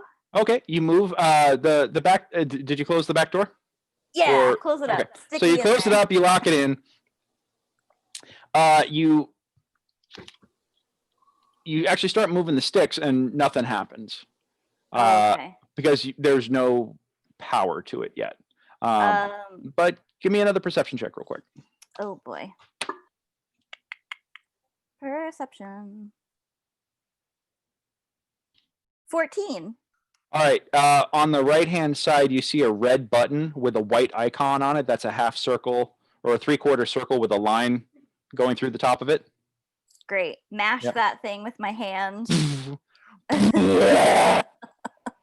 You hear like the start of a really, really, really loud lawnmower, and everything starts shaking, and the like puffs of smoke start coming out the top of it through the top pipes.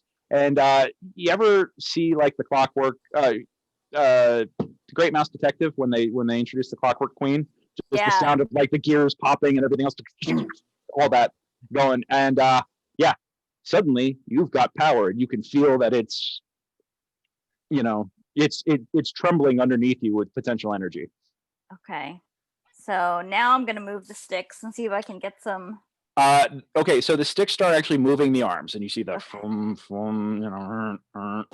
and you hear oohs and ahs in the crowd. Ooh. Yeah. Oh wow. Oh, fascinating. Oh. Mm-hmm. Yeah.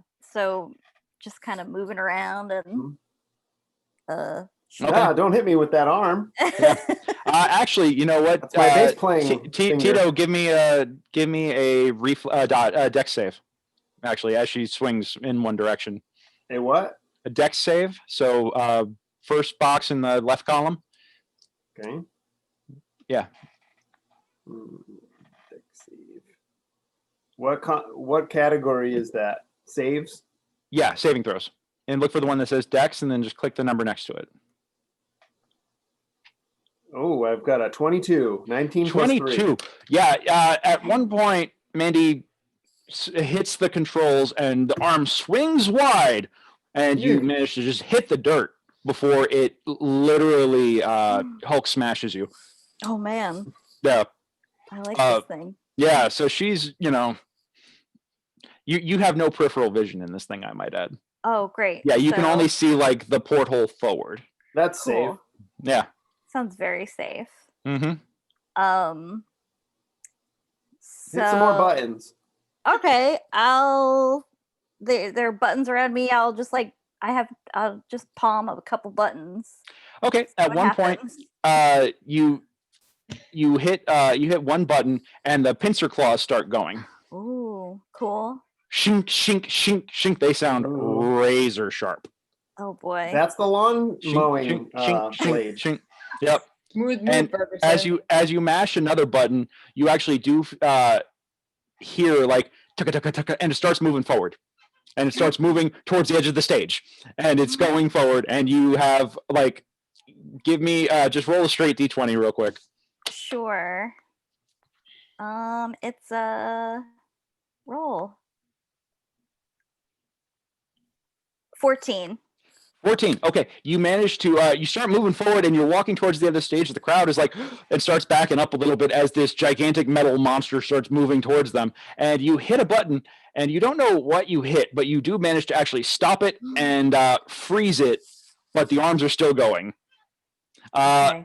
Yeah. Would anybody like to say anything to try and keep the crowd calm? Because right now they're starting to freak out a little bit. Everybody calm down.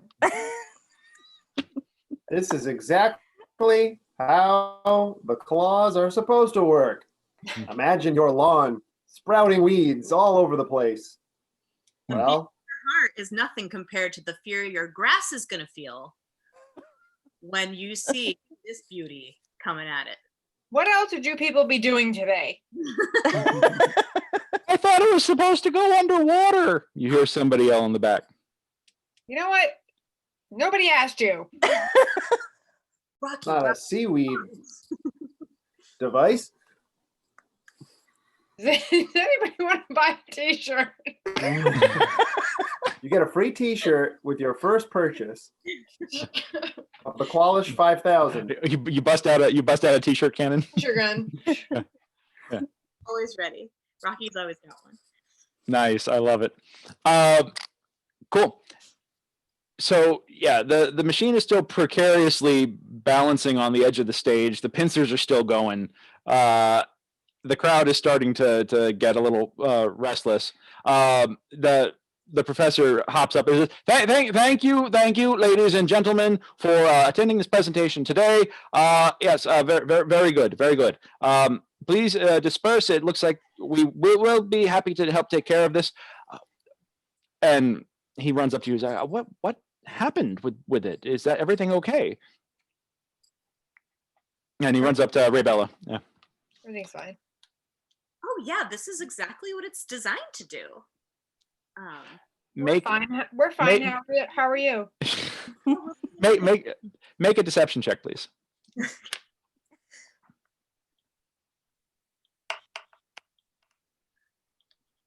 22. 22. Ooh. Oh boy.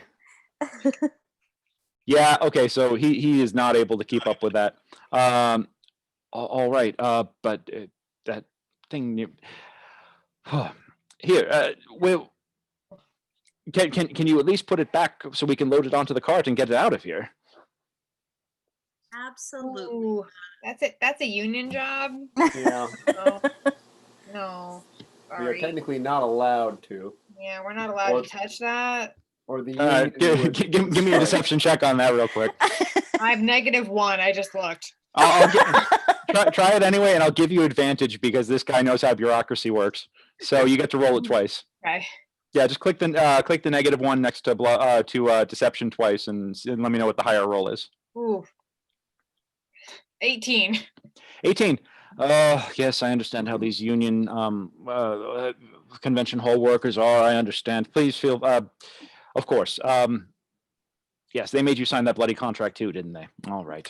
Well, very well then. Well, thank you very much for the presentation. Oh, and we did manage to get your badges. Here, each of you. Here is for your team. Thank you for your patience with that. I apologize that they had to be printed, but I hope you enjoy the show, and you will be joining us this evening for the concert in the auditorium. It's Ray Bella and the Bard Brigade, I believe it's called. Well, apology accepted. Thank you. Yeah. All right, we got our badges. Sweet. I'm having a real good time in this thing Yeah. though, so you might have to pry me out of it. I really like it. All right. So you do eventually get out of the apparatus of Qualish. Drunk. Oh, hey. Wait, your hair's funny. No, I'm kidding. He's not there. So you guys, yeah. Kevin actually is like, I'll be right back. I gotta go to the men's room real quick, and he heads off. But in the meantime, what he says he's got to go 10-1. So in the meantime, what do you guys want to do? Do you guys want to now peruse the convention floor? Do you want to prepare for the show? Like, So what do you guys really think of Kevin? I think we should peruse the convention floor and stick to our plan. Try and tell this dude that his book is going to get stolen. Yes, but we have to make enough time to go get our costumes. Sure, Oh, sure. that's true too. That's right. We have to pick our priority. I mean, we worked this hard to get in. I guess we have the badge now, so we can get back in if we leave. But Yeah, we got these and our disguises. in our disguises, yeah. So maybe we should save our costumes to be until it's closer. Well, let's walk around the floor. Okay. What's what while we're here? So you guys go wandering around the floor. And are you looking for where the self-scribing spell book is on display? Yes. Yeah. Okay. Yeah. I am looking for the kettle corn. Kettle corn. All right. That is over, on the outer ring in one of the corners. But there is a kettle corn vendor. So yeah. Rocky heads off and gets herself some kettle corn. Comes back about 5 minutes later, happily munching. But yeah, in the center of one of the exhibition booths is under a large glass, encased in glass, is the something proclaimed to be the self-scribing spellbook. It is a large tome bound in leather. There is a everlasting ink quill paired next to it in here, and you can actually see that the book is open, and the quill is, there's a scroll above it, and there is a quill that is copying the scroll into the spell book, and the pages automatically turn as it goes and rolls the scroll by itself. It's quite fascinating process to watch. A little time save. It goes slow, but it's accurate, which is always very crucial for transcribing magic. And yes, it's under a large glass case. So as you guys are standing there checking it out, Kevin comes back. Hi guys. Oh, is this the spell book? Yeah, that's The- it. Thanks a looks lot, really Kevin. cool. Oh, that's great. That's great. He pulls out his quarterstaff and smashes the glass Kevin. and grabs the book This is why we can't go and starts places. running for the door. I mean, we better. Whoa. Follow Was that that Kevin hippo. or was that the faceless guy dressed as Kevin? Whoa. Or is Kevin the faceless guy? Well, Oh, Kevin, we've Kevin's known been him with you for guys. Kevin's been with you guys for like ever. So you Yeah. you yeah, know Kevin. well, we can't get He's rid not of him. smart enough to hatch that plan. Yeah. To smash something, yeah, that's Kevin. That's Kevin all over. Yeah. He takes it and he says, "Quellish, we gotta go!" And starts running for the door, shoving people over, knocking people over. Like chaos is reigning. He suddenly reaches up and pulls a wand out of nowhere, and sets off a firework display in the middle of everything and sends the crowd dispersing. That's not very Kevin. Yeah. Do you make chase? Let's run. Go Yeah. get him. Knock We his have ass to have a over. Yeah. fight at some point. Yeah. So you guys are stunned at this behavior, and just like in your shock and everything, he does manage to actually start getting away. What do you guys want? We're going to run what's called a chase scene now. We need a certain number of successes versus failures in order to catch up with him, because he has managed to get ahead of you just a little bit. But okay, I have my first check. What do you guys want to do, and what kind of skills do you want to employ to try and catch up with him? He is currently running through a crowd and has set off loud explosions that have sent people running in all directions, and chaos is generally reigning at the moment. People are ducking behind tables and over and under and getting under things and knocking over displays to try and get away from what they perceive to be danger. Confusion reigns. So actually, let's do a round of initiative, because this will give me the order for me to go and check in with you guys and what you're doing.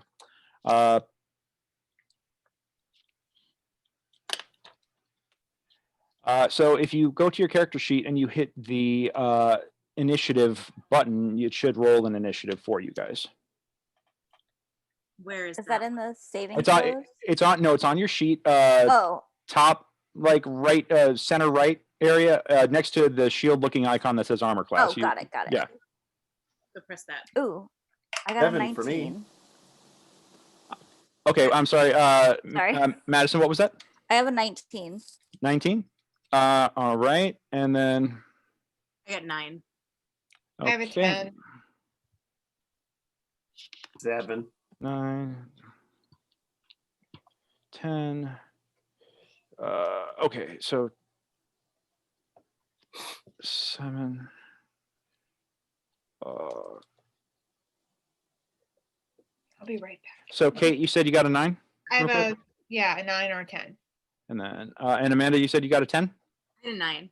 9. I think Got it. All right, I got to switch you guys then. My fault. I got. Sorry, I clicked out. It's all Does good. the person with the lowest initiative not have enough initiative to give chase? Oh no, you guys all do. I'm just determining who's going in what order. That's all. So Oh, cool. yeah.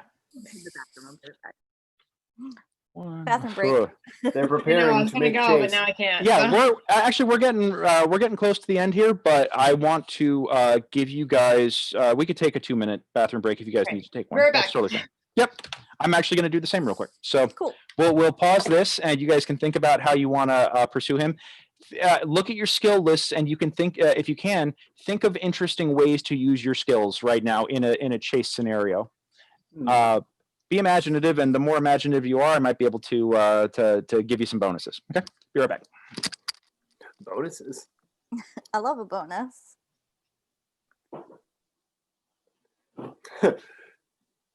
Animal handling in a chase. Can I use that skill somehow? Throw a puppy at him? Throw a puppy. No, I have acrobatics, so and athletics. I'm We gotta jumpy use that. and I'm athletic, so I should be good at this. Oh yeah, I have +5 acrobatics. Oh, see, Maybe you're we could also- do something together, like throw each other. I don't know. Oh, I'm really strong. I could throw you. Yeah, and then I'll And do you're my very my acrobatic. You could, like- patented triple Lindy. You could like swing on something. Yeah, Yeah. and then the others can cast spells, right? So Where are those skills that he said to look at?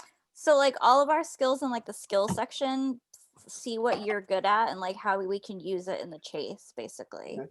Okay. Acrobatics. Me too. Was it All right.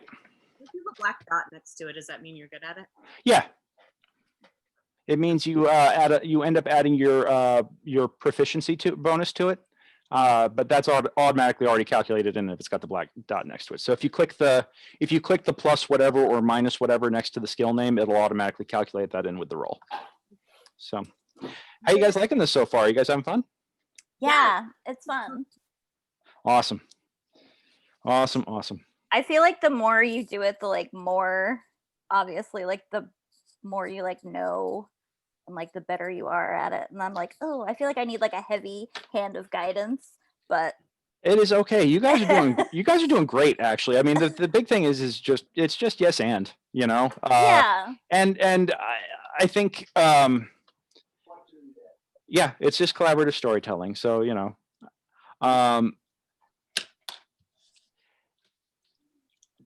do you have any questions or any ideas on how you might want to use your skills in this chase? Okay. What, Madison? What were you and Titus good at?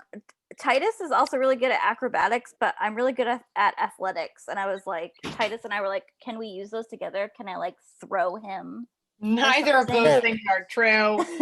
Absolutely. Yeah. Oh yeah. You're I'm gonna throw- throwing Titus. You're going to throw the bassist? All Yeah. right. No, hope he hangs on to something and uses his like acrobatics to.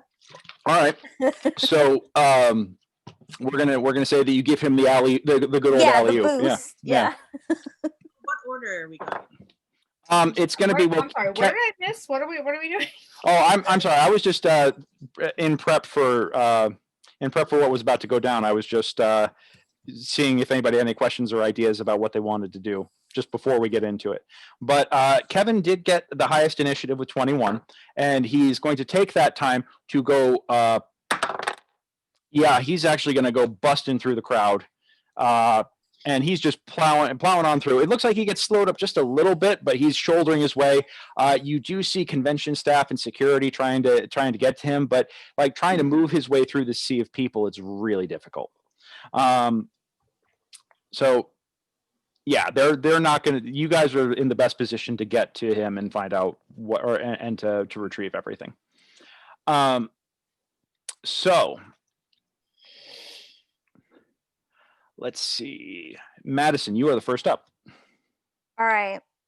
So is it possible to do like a thing with two people to like if I want to whip? Absolutely. Tito? Okay. Yeah, what you can do is what I'm going to say is you're holding your action for Tito's turn, but what you're going to do is you're going to give him a boost, and you're going to give him a helping action essentially, and you're going to give him advantage, or he's going to get to roll twice on his check. Cool. So you tell him what you want to do. I want you to take a running jump, and then I'll boost you, and you can use your acrobatics to like go over the crowd to get him. Yeah, like all kinds of flips. Well, if Cool. they're hanging from the ceiling, you can like Yeah, grab- swing like Tarzan. There's All right. yeah. If you look Fine. real quick, Madison, make a perception check real fast.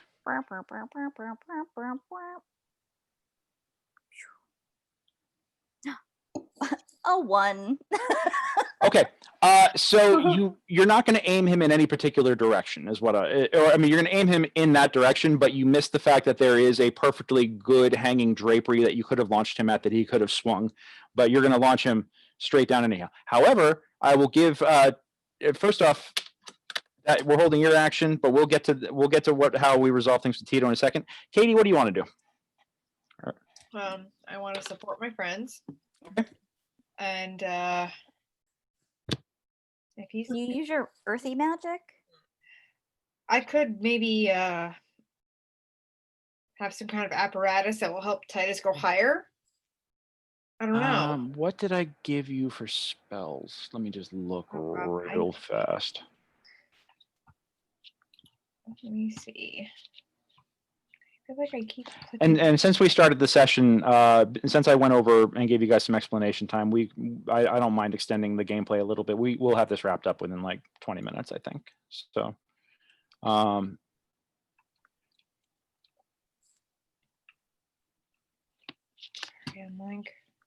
wait, campaigns.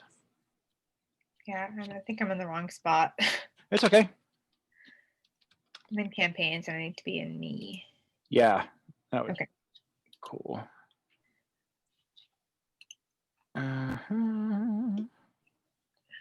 You got some good spells there? Rocky. Actually, I think I gave you Gust. Which, yeah, you know what? You can actually use that. That's what I'm saying. Yeah, it creates a gust of wind. I'm full of hot air, so Yeah. So Classic Rocky. Madison's gonna launch Tito, and then you're gonna cast Gust to propel him even further. All right. And Amanda, what do you want to do? Okay. So in spells, it says cantrip. Cantrips you can cast as many times as you want. Okay, and then under first level. First level spells, you have 2 slots, so you can cast a maximum, any combination of level 1 spells that you know, but you can only cast 2 total spells. So every time you cast one, you just check it off the list. Okay. Or should I do something based on my skills? Do you want to chase after him, or do you want to, like yell "Stop thief," or try and get people to grab onto him and stop him, or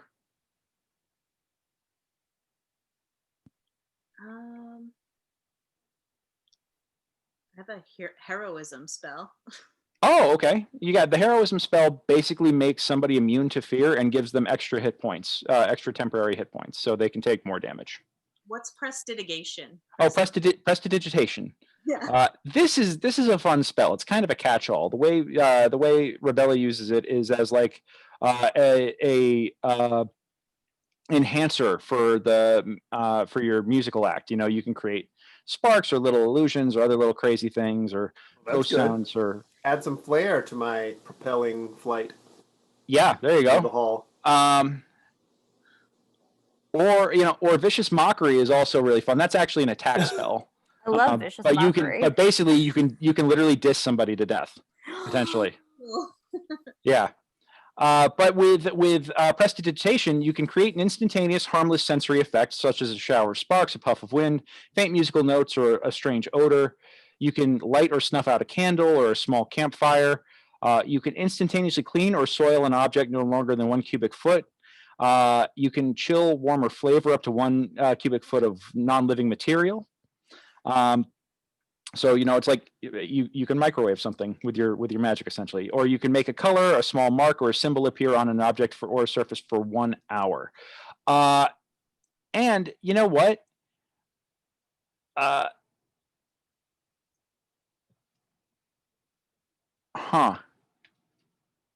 Give me a. Oh yeah, so yeah, you know what? Prestidigitation is a great choice, or so is Vicious Mockery, whichever of those you want to do. Or you can make Chase, or you can try and persuade people to intervene and grab him. Okay. I mean, I really want to use Vicious Mockery because I want to see how that. Yes. Go Yes, for it. Yes. Yeah. Go for it. So am I trying to stop Kevin from leaving or escape with Kevin? I'm a little confused. What do you want? What are you trying to do? Like, what do you want to do? Because right now, this is not according to the plan at all. He just randomly. You just saw him randomly grab this book, smash and grab, and now he's running. Okay. And this we is. know his intentions, whether he's.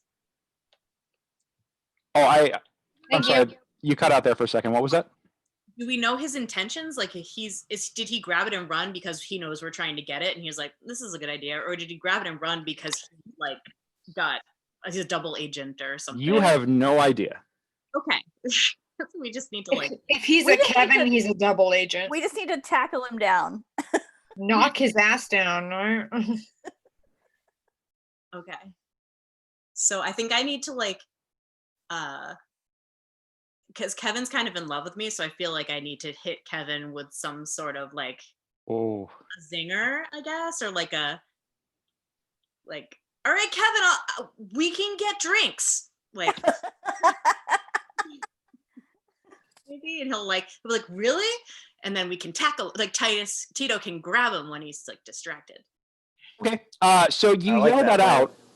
You yell that out, and he kind of glances over his shoulder and gives you a blank look, and keeps running. That's not Kevin. Is it Kevin would. Make a wisdom check real quick. me? Yeah. I'm gonna yeah. Wisdom. Okay. 12. Okay. Wisdom 12. Let me see. Okay, I'm gonna say that's good enough.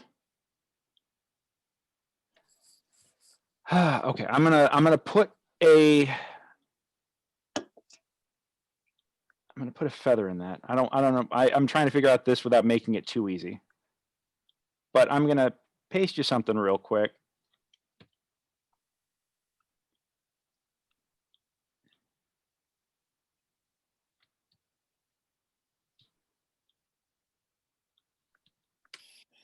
Let me know any of that you would like to do. Okay. So he just looked at me and He glanced at you, kind of gave you like a puzzled look, and then turned back around and kept running. okay.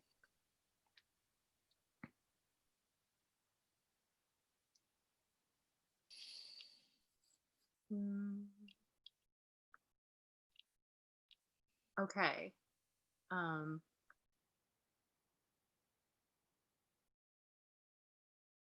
I would like to. Well, I can chill 1 cubic foot of non-living material for 1 hour. So I would like to like make something spill on the ground and then freeze it so that he like slips on it. You can. I will actually rule that you can actually create a fine layer of ice on the ground itself. All right. And he slips and goes sliding. Yeah. So Woohoo! now Does he still have the book?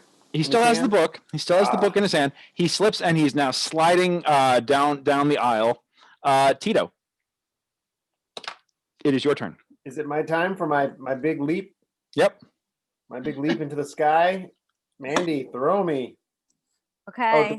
All I right. was Give gonna me, hit acrobatics. But yeah, hit acrobatics, and then give me Maddie. Give me an athletics check. We'll start with that. 16 plus 5 is a 21. 21. Holy crap. Okay, yeah. He Tito, goes flying through the roof. well, Yeah. Ah! yeah, you launch him, and you set it up, and you launch this poor guy, and Tito, you were not expecting like how hard this was gonna go.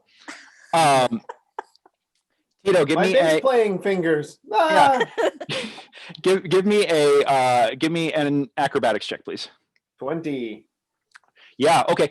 So you go as you're going up. You tee out. You tuck. You roll, and you spin, tumble, land on 4 points, and immediately sprint after him. Oh, and I forgot the gust spell goes off too as you're T-birded out and bursts you even and pushes sorry, you that even was further. me. Oh yeah, no, your action goes off on time, and you wind up landing like a mere 10 feet from him as he's going. So you guys have gotten really close already. Kevin gets up and basically he lands on his ass. He slides. He gets some footing, springs up, tumbles forward, and keeps and then gets up and just keeps chugging right for the entrance to the place. But Tito, you're hot on his tail right now. I'm not letting Kevin get away with this. Yeah, don't let him get away. Don't let him get away. Let's see. Okay, Madison, it is now your turn. So he's real close to him. Can I like run around and like throw something in Kevin's way? They're now like 70, 80 feet away from you, like, Okay, and so they're heading for the far. door. So you might want to just start making chase at this point to go after him. Okay, so I'll But give me another athletics check just to try and be able to cut through the crowd successfully. cool. Ooh, I only got an 8 this time. I'm tired from that throw. Okay, so Mandy, you You've had a busy day. you try getting in. You try going through the crowd, and you actually do wind up getting blocked as you hop off, and people are just like trying to cut through this crowd is not working for you. Amanda. Okay. I'm just gonna try to chase, I think, too. Okay. Give me. Do you want to use athletics or acrobatics to try and get through? My acrobatics are much better. So Cool. All right, roll that. 7. 7. Oh yeah, you're in trouble too. You're having. Yeah. Rocky's gonna save us. All right, Rocky. Oh, Do do you have any spells left, hon? I don't know. Can we block exits? Well, again, you guys are kind of in the center of the big room, and there are Like, exits hey, on the you edges. And block that exit, or you know what? Yeah, if you want to yell that, give me a persuasion check, or an Okay. intimidation or persuasion, whichever one's higher for you. okay. Intelligent. Which one's intimidation? It's in the Should be skill list. Skill, yeah. Skills. Okay. Hold on. My computer is like frozen. Okay. We're not gonna yell. I have a -1. You know what? I'm gonna give you advantage on this because you are, yelling into a crowd and there's plenty of people around. So if you yell, somebody stop that thief, somebody might do it. Okay. I think there's a decent likelihood that somebody might. Yeah. All right. That guy has my wallet. Stop him. Yeah. All right. So give me just roll twice on that. Okay.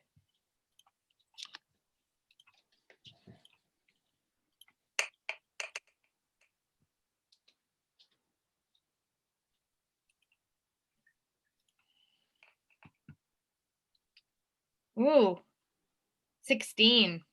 16. All right, that actually works. You do see a couple of people. You kind of give like this your best blood curdling damsel in distress scream and go, "Somebody stop him! He stole my book!" And yeah, that's me. I yell trying that to sound every good. day at my Yeah, job. So. Exactly. So yes, you do manage to persuade a couple of folks to turn around and be like, "What's going on? Somebody stop him!" The good All right. Samaritans. Yep. Let's see. Tito, athletics or acrobatics? I'll try athletics this time. Half hour. Yeah. Okay, go for it.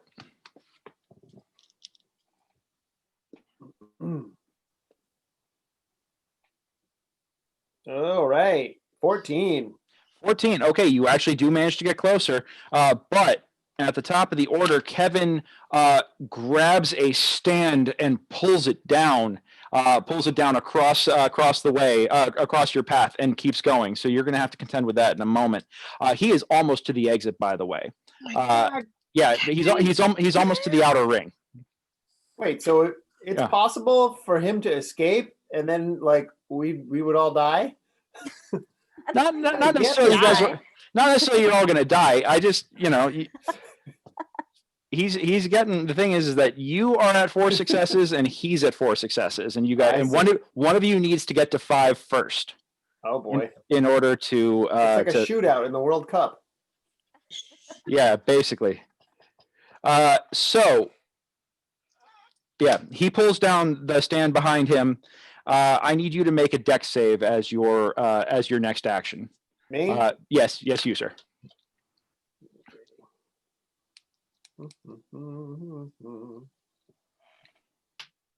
That's considered a saving throw, right? Yes, please. Mhm. 6. Ugh. 6. Oh, god damn. All right. He you wind up trying to jump over the stand, and your foot catches at the last second, and you wind up tumbling, but you My lose shoelace. ground. My Yeah. shoelace is caught into the stand. Yeah. You're you hear a loud clang as your foot catches into it, and while you do manage to recover, you do wind up losing ground. So with that, Mandy, you're up. I think I'm just gonna keep like trying to fight through this crowd and running after him. Okay, give me another athletics check, please, or acrobatics, whichever is higher for you. I got a 22 on my Holy athletics. crap! You part the Red Seas and you just start, Wow. the first time you tried to push through and everybody's ignoring you, you're like, all right, no more Ms. Nice Dwarf, and just start bowling through people. So that's going to be 2 automatic successes right there. So you are starting to catch Knock him up. down. Amanda, Okay. Raybella.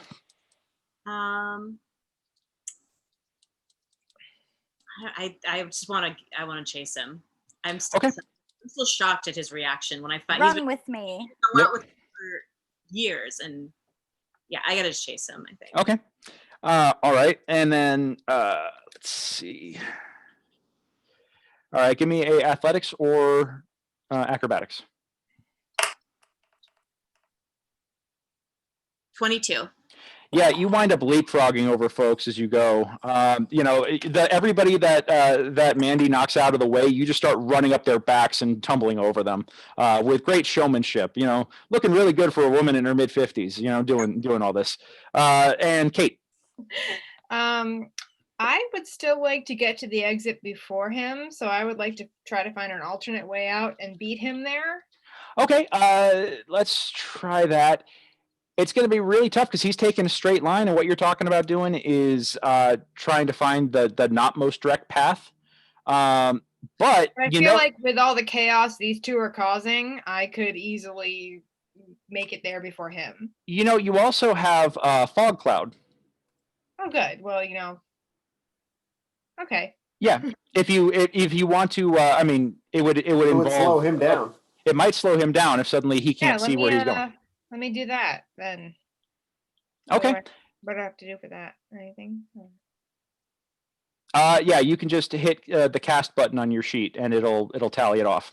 So back at the stage, you give the gestures and suddenly it gets more humid in the room, and fog comes rolling in and creates a pea soup cloud, like basically concealing Kevin and in front of Kevin, concealing him and Tito for that matter. And at the top of the order, Okay. At the top of the order, you can't see what's happening. But okay, and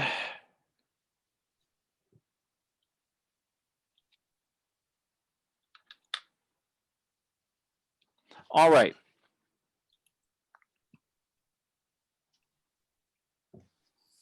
You guys hear in the fog at which the edge of the fog is like right at where the exhibit hall goes out into the exterior ring of the convention center essentially, and you hear and a ooh, and bodies falling and punches and kicks being thrown and chaos and then something loud hitting the ground and yeah, the tearing of fabric. You hear a whole bunch of just chaos at in the fog cloud at the moment. The ripping of Velcro. Yeah, It's very painful sounding. it is quite painful. So Tito, you go into the you go into the fog cloud, or yeah, as you're running forward, the fog cloud kind of envelops you. Okay. Yeah. What would you like to do?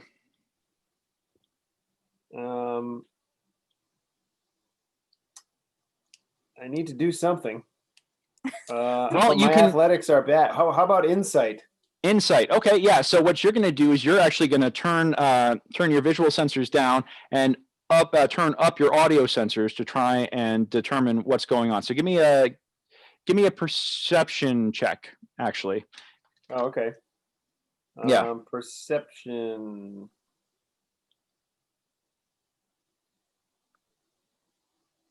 It is 9. 9. All right. So you do hear people moving around all around you, and you hear what sounds like a crack, like the sound of like something wood hitting bone, like almost like the sound of a baseball bat, and then something hitting the ground in front of you, like somewhere directly in front of you, like maybe close to where the doorway is. All right, and you hear everything going on, but you can't see anything because of the fog. You can try and move in and find out what's going on, or you can hold your action and wait for hopefully the fog to dissipate. That's a lot of pressure. I'll wait. Okay, you're gonna hold your action. Cool. Mandy, give me another check to see if you can get through the crowd if you're still going forward. Okay. 17. 17. Okay, yes, you actually do manage to successfully make progress within the crowd. Rebella. Okay. My acrobatics. Can I use acrobatics again? Mhm. Oh, I only got a 9. 9. Okay, so that you're getting held up, but you're still making a little bit of progress for it. And Kate, you want to start taking like the kind of like the longish way around to get them now that you think that things might have. My acrobatics are 13. 13. Okay. Yeah, okay. and you I'm going to say that you're finding yourself an alternate route to get around, but you're able to make some ready progress because at this point the crowd is where you're starting from is starting to part a little bit. Do you want to leave the fog up, or do you want to try and dispel it at this point, or because it does require concentration? I'll take it down. I think I'll chase him now. Okay, so all right, so here's what happens. You guys do manage to get to wind up getting to the edge of the fog. Kate, you manage to dispel it as you're coming up on it. What you find is the book on the ground, the ink well spilled all over the place, and it's actually because it's an ever full ink well, it's just pumping ink, pulsing out onto the ground, and getting everywhere. And then you find torn robes on the ground and 2 shirtless Kevins, both of them covered in ink, brawling. Classic. And they both pop up, and one points to the other one and goes, "He's the thief." And the other one goes, "No, he's the thief." Oh no. And at this Knew point, something fishy was going on with Kevin. guards are converging on the scene. And yeah, what do you guys want to do? How are we going to determine which is the real Kevin? We need to give him like a question that only I know what to he ask would him. know. What? Okay. Point to one Kevin and say, if I ask him who the real Kevin is, what will he say? He'll say he is. And same with the other. Well, he'll say he is, but I'm the real one. I'll say, I found $20 on the ground and it belongs to Kevin. They both check their wallets, you know, they're kind of watching each other, and they both reach into their back pockets to check their wallets, and one of them goes, oh, that might be mine. Well, the trick is, what is that? In Sherlock Holmes it's the element of surprise. Uh-huh. If you are pretending to be somebody you're not, you are not accustomed to being surprised. So you are training yourself to not being surprised. So I would do something surprising. Yeah. And the real Kevin would look, and the other Kevin would be so focused on pretending that he's Kevin that he wouldn't look. That's a good plan. Yeah, something that would be surprising to Kevin. Yeah. Okay. Like So smashing what- a glass. What would be surprising to Kevin? If Amanda kissed him. Or Kevin? Well, no, like if Amanda said, Kevin, I want to get back together. And or maybe if Rocky said that. well, I Because have been Hey, burned actually, by Kevin hold- many times. hold So- on, Kate, hold on a second. I'm going to message you real quick. Oh God. Yeah. Yeah. Hang on.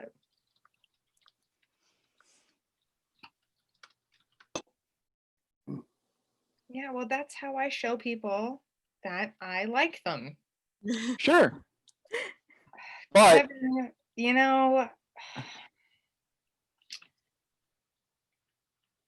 I feel like I have treated you unfairly, and I would like you to have this opportunity to show me that you're not an idiot. So here you go.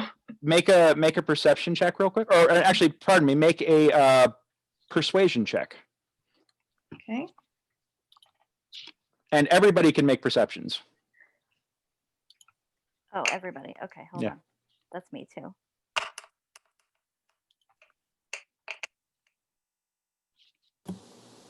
$16. 16. All right, and Kate, what'd you get on your persuasion? 7. 7. That it still works, because the one on the left, the one on your left, as you're facing them, goes, "That's the nicest thing you've ever said to me." And the one on the right looks over and goes, "What?" And then dives for the book and slips on the ink. Oh, Perfect. All right. So you now know which is which. That was well played, by the way, Kate. And Madison, what would you like to do? Because you got the first up in this round. So is the book on the ground? The book on the Yes. ground? I Yep. want to grab the book. Okay, so you guys are going to grab the. So he dives for the book, slips in the ink, and falls on it, but he lands on the book. You're going to grab the other end of the book. I need opposed strength checks to see who's going to get control over it. Oh, Madison's gonna win Oh. this. Opposed strength check? Where do I do that? Sorry. So just roll your strength save. Strength save. Where am I? Oh, okay. Boop. It's a 20 plus 3, 23. Holy crap! All right, so he dives onto it, and you grab onto it, and you're just pulling it back, and you pull him off balance, and you pull the book away from him, and he lands on top of you as you fall backwards. Okay. Yeah. So now you have hot, shirtless, ink-covered Kevin clone doppelganger on top of you, smearing ink all over you with his chiseled abs, and you have the book in hand. but you have the book for the moment. Amanda. Or actually, no, wait. No, Kate is actually next in the order. I've been going out of order by accident. So Kate. Okay. What should I do? Anything or? Well, this guy is still struggling for the book. So Okay. So I'll roll. I would like to help Madison. okay. And, So do you want to try and like jump on this guy and grab him? yes. Cool. All right. You know what? Give me a strength Hurt check on my that. friend. Yeah. What should I do? Give me another strength check. Okay. Yeah.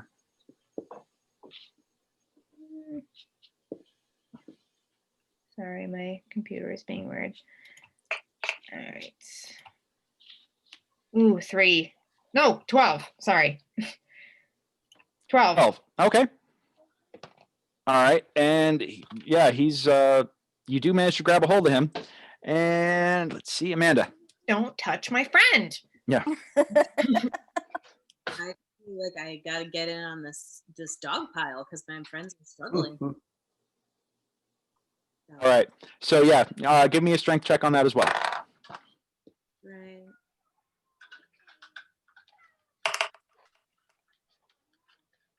Well. 12. All right. Yep. You jump in and grab the one's got the arm, one's got the leg, and Tito. I want to bash him in the head. Okay. We've Give me. got arms and legs covered. Yep. Give me an attack roll then. You can roll an unarmed attack.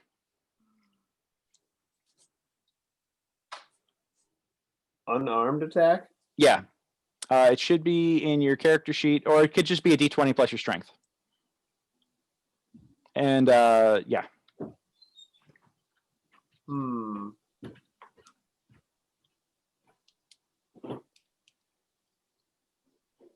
So strength was 1, and Yeah, so just I just roll rolled an 8, so I have 9. That's So not very good. You got a 9. Yeah, you do you're trying to like line up a shot and he keeps wiggling around. So you actually do swing and get air the first time, but it's a shit show struggle at the moment.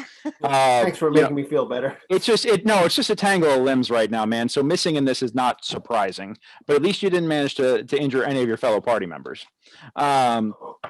Okay, so at this point though, the guards, the security for the convention all come up and basically have you guys surrounded. And the professor from earlier comes bustling in as you guys have this doppelganger of Kevin secured. What is the meaning of this? What's going on here? We have our friend has been cloned and he's trying to steal this book. Your friend is trying to steal a book? No, the clone. I didn't try to steal anything. I just got hit in the back of the head when I was in the bathroom. And then Kevin is just still standing there, kind of like looking pretty. Like, that was weird. I got nice abs.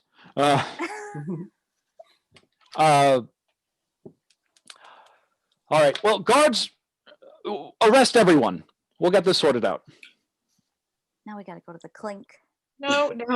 That is not how society works.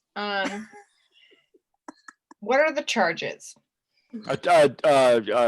Causing a panic, criminal mischief, and attempted theft. I would like to speak to an attorney. We will get you a barrister. So are we in England? well, it's the same legal system. So you guys all get hauled off to county because they're like, we'll let the guard sort this out. You guys get hauled off to county. And also impersonation is also listed on the list of crimes. And as you're sitting there in jail, the Kevin clone is kept separate from everybody else, but eventually they figure out that creature actually is a doppelganger who was trying to commit the theft in the most Kevin way possible in order to he was committing the theft in the most Kevin way possible in order to do a frame up, and didn't expect to get clocked in the face by Kevin and have you guys catch him so easily. but he wanted to frame y'all. Didn't work.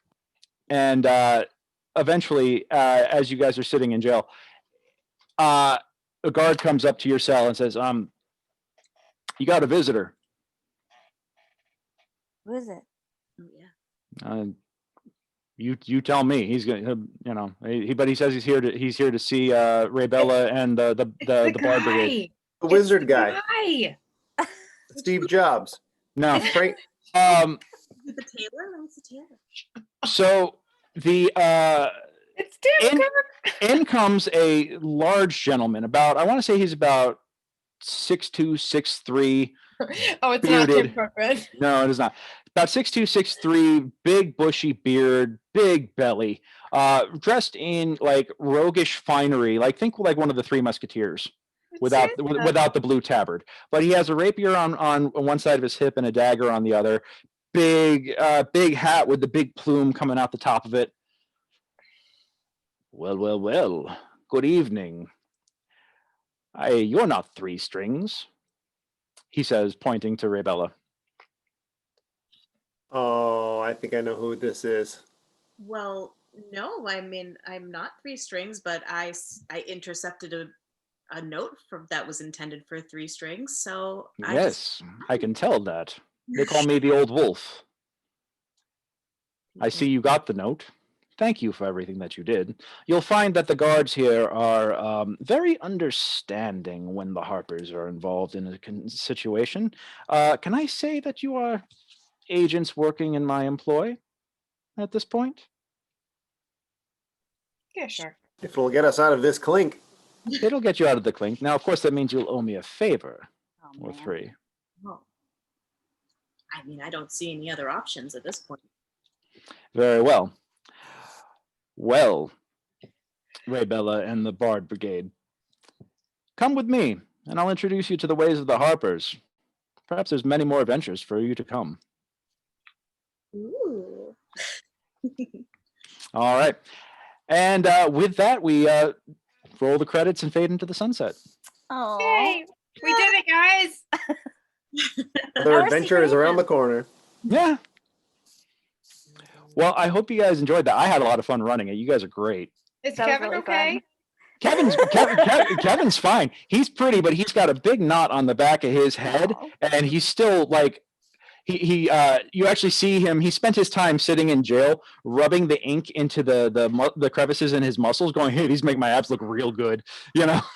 Kevin. Yeah, Got Classic self-tan Kevin. now. yeah, classic Kevin. Yeah. Classic Kev. Kev. Mm-hmm. Um, Awesome. That was Well, really fun. Thank you. And if Yeah. you Thank guys, you. oh, my pleasure. If you guys want, this could be the start of an ongoing game, because the Harpers are actually in the Forgotten Realms lore. The Harpers are a good aligned spy organization that work against the forces of darkness and evil. So Man. being invited to Yeah. become members of the Harpers is kind of a big deal. So if you want to book me for future games, we could do continued adventures of Ray Bella and the Bard Brigade as they undergo secret missions. But if not, I hope you guys at least enjoyed this one shot. I know I had a blast running it. Y'all were fantastic. One thing I do ask is if you could do me a favor and just leave me a review on the website. I'd really, really appreciate it. It helps me get the word out. Yeah. Is there any questions? Anything else I could wrap up? Well, thank you very much for Yeah, this was doing this for us. My pleasure. My That's fun. pleasure. Yeah. Thanks, Cool. Greg. My pleasure, guys. Well, and hey, like I said, anytime you guys want to play again, you just give me a holler through the site, and my schedule's pretty open right now, so I'm happy to run a game anytime. And when we play again, I'll run something completely. I could either run a new adventure with these characters, or we can run something completely new and different if you'd like. So let me know whatever you want. We could take it from there. cool. All right. Awesome. Awesome. Thank you so much. Thank you, guys. Have a great night. Okay. Bye. You too. Bye. Bye, guys. Bye.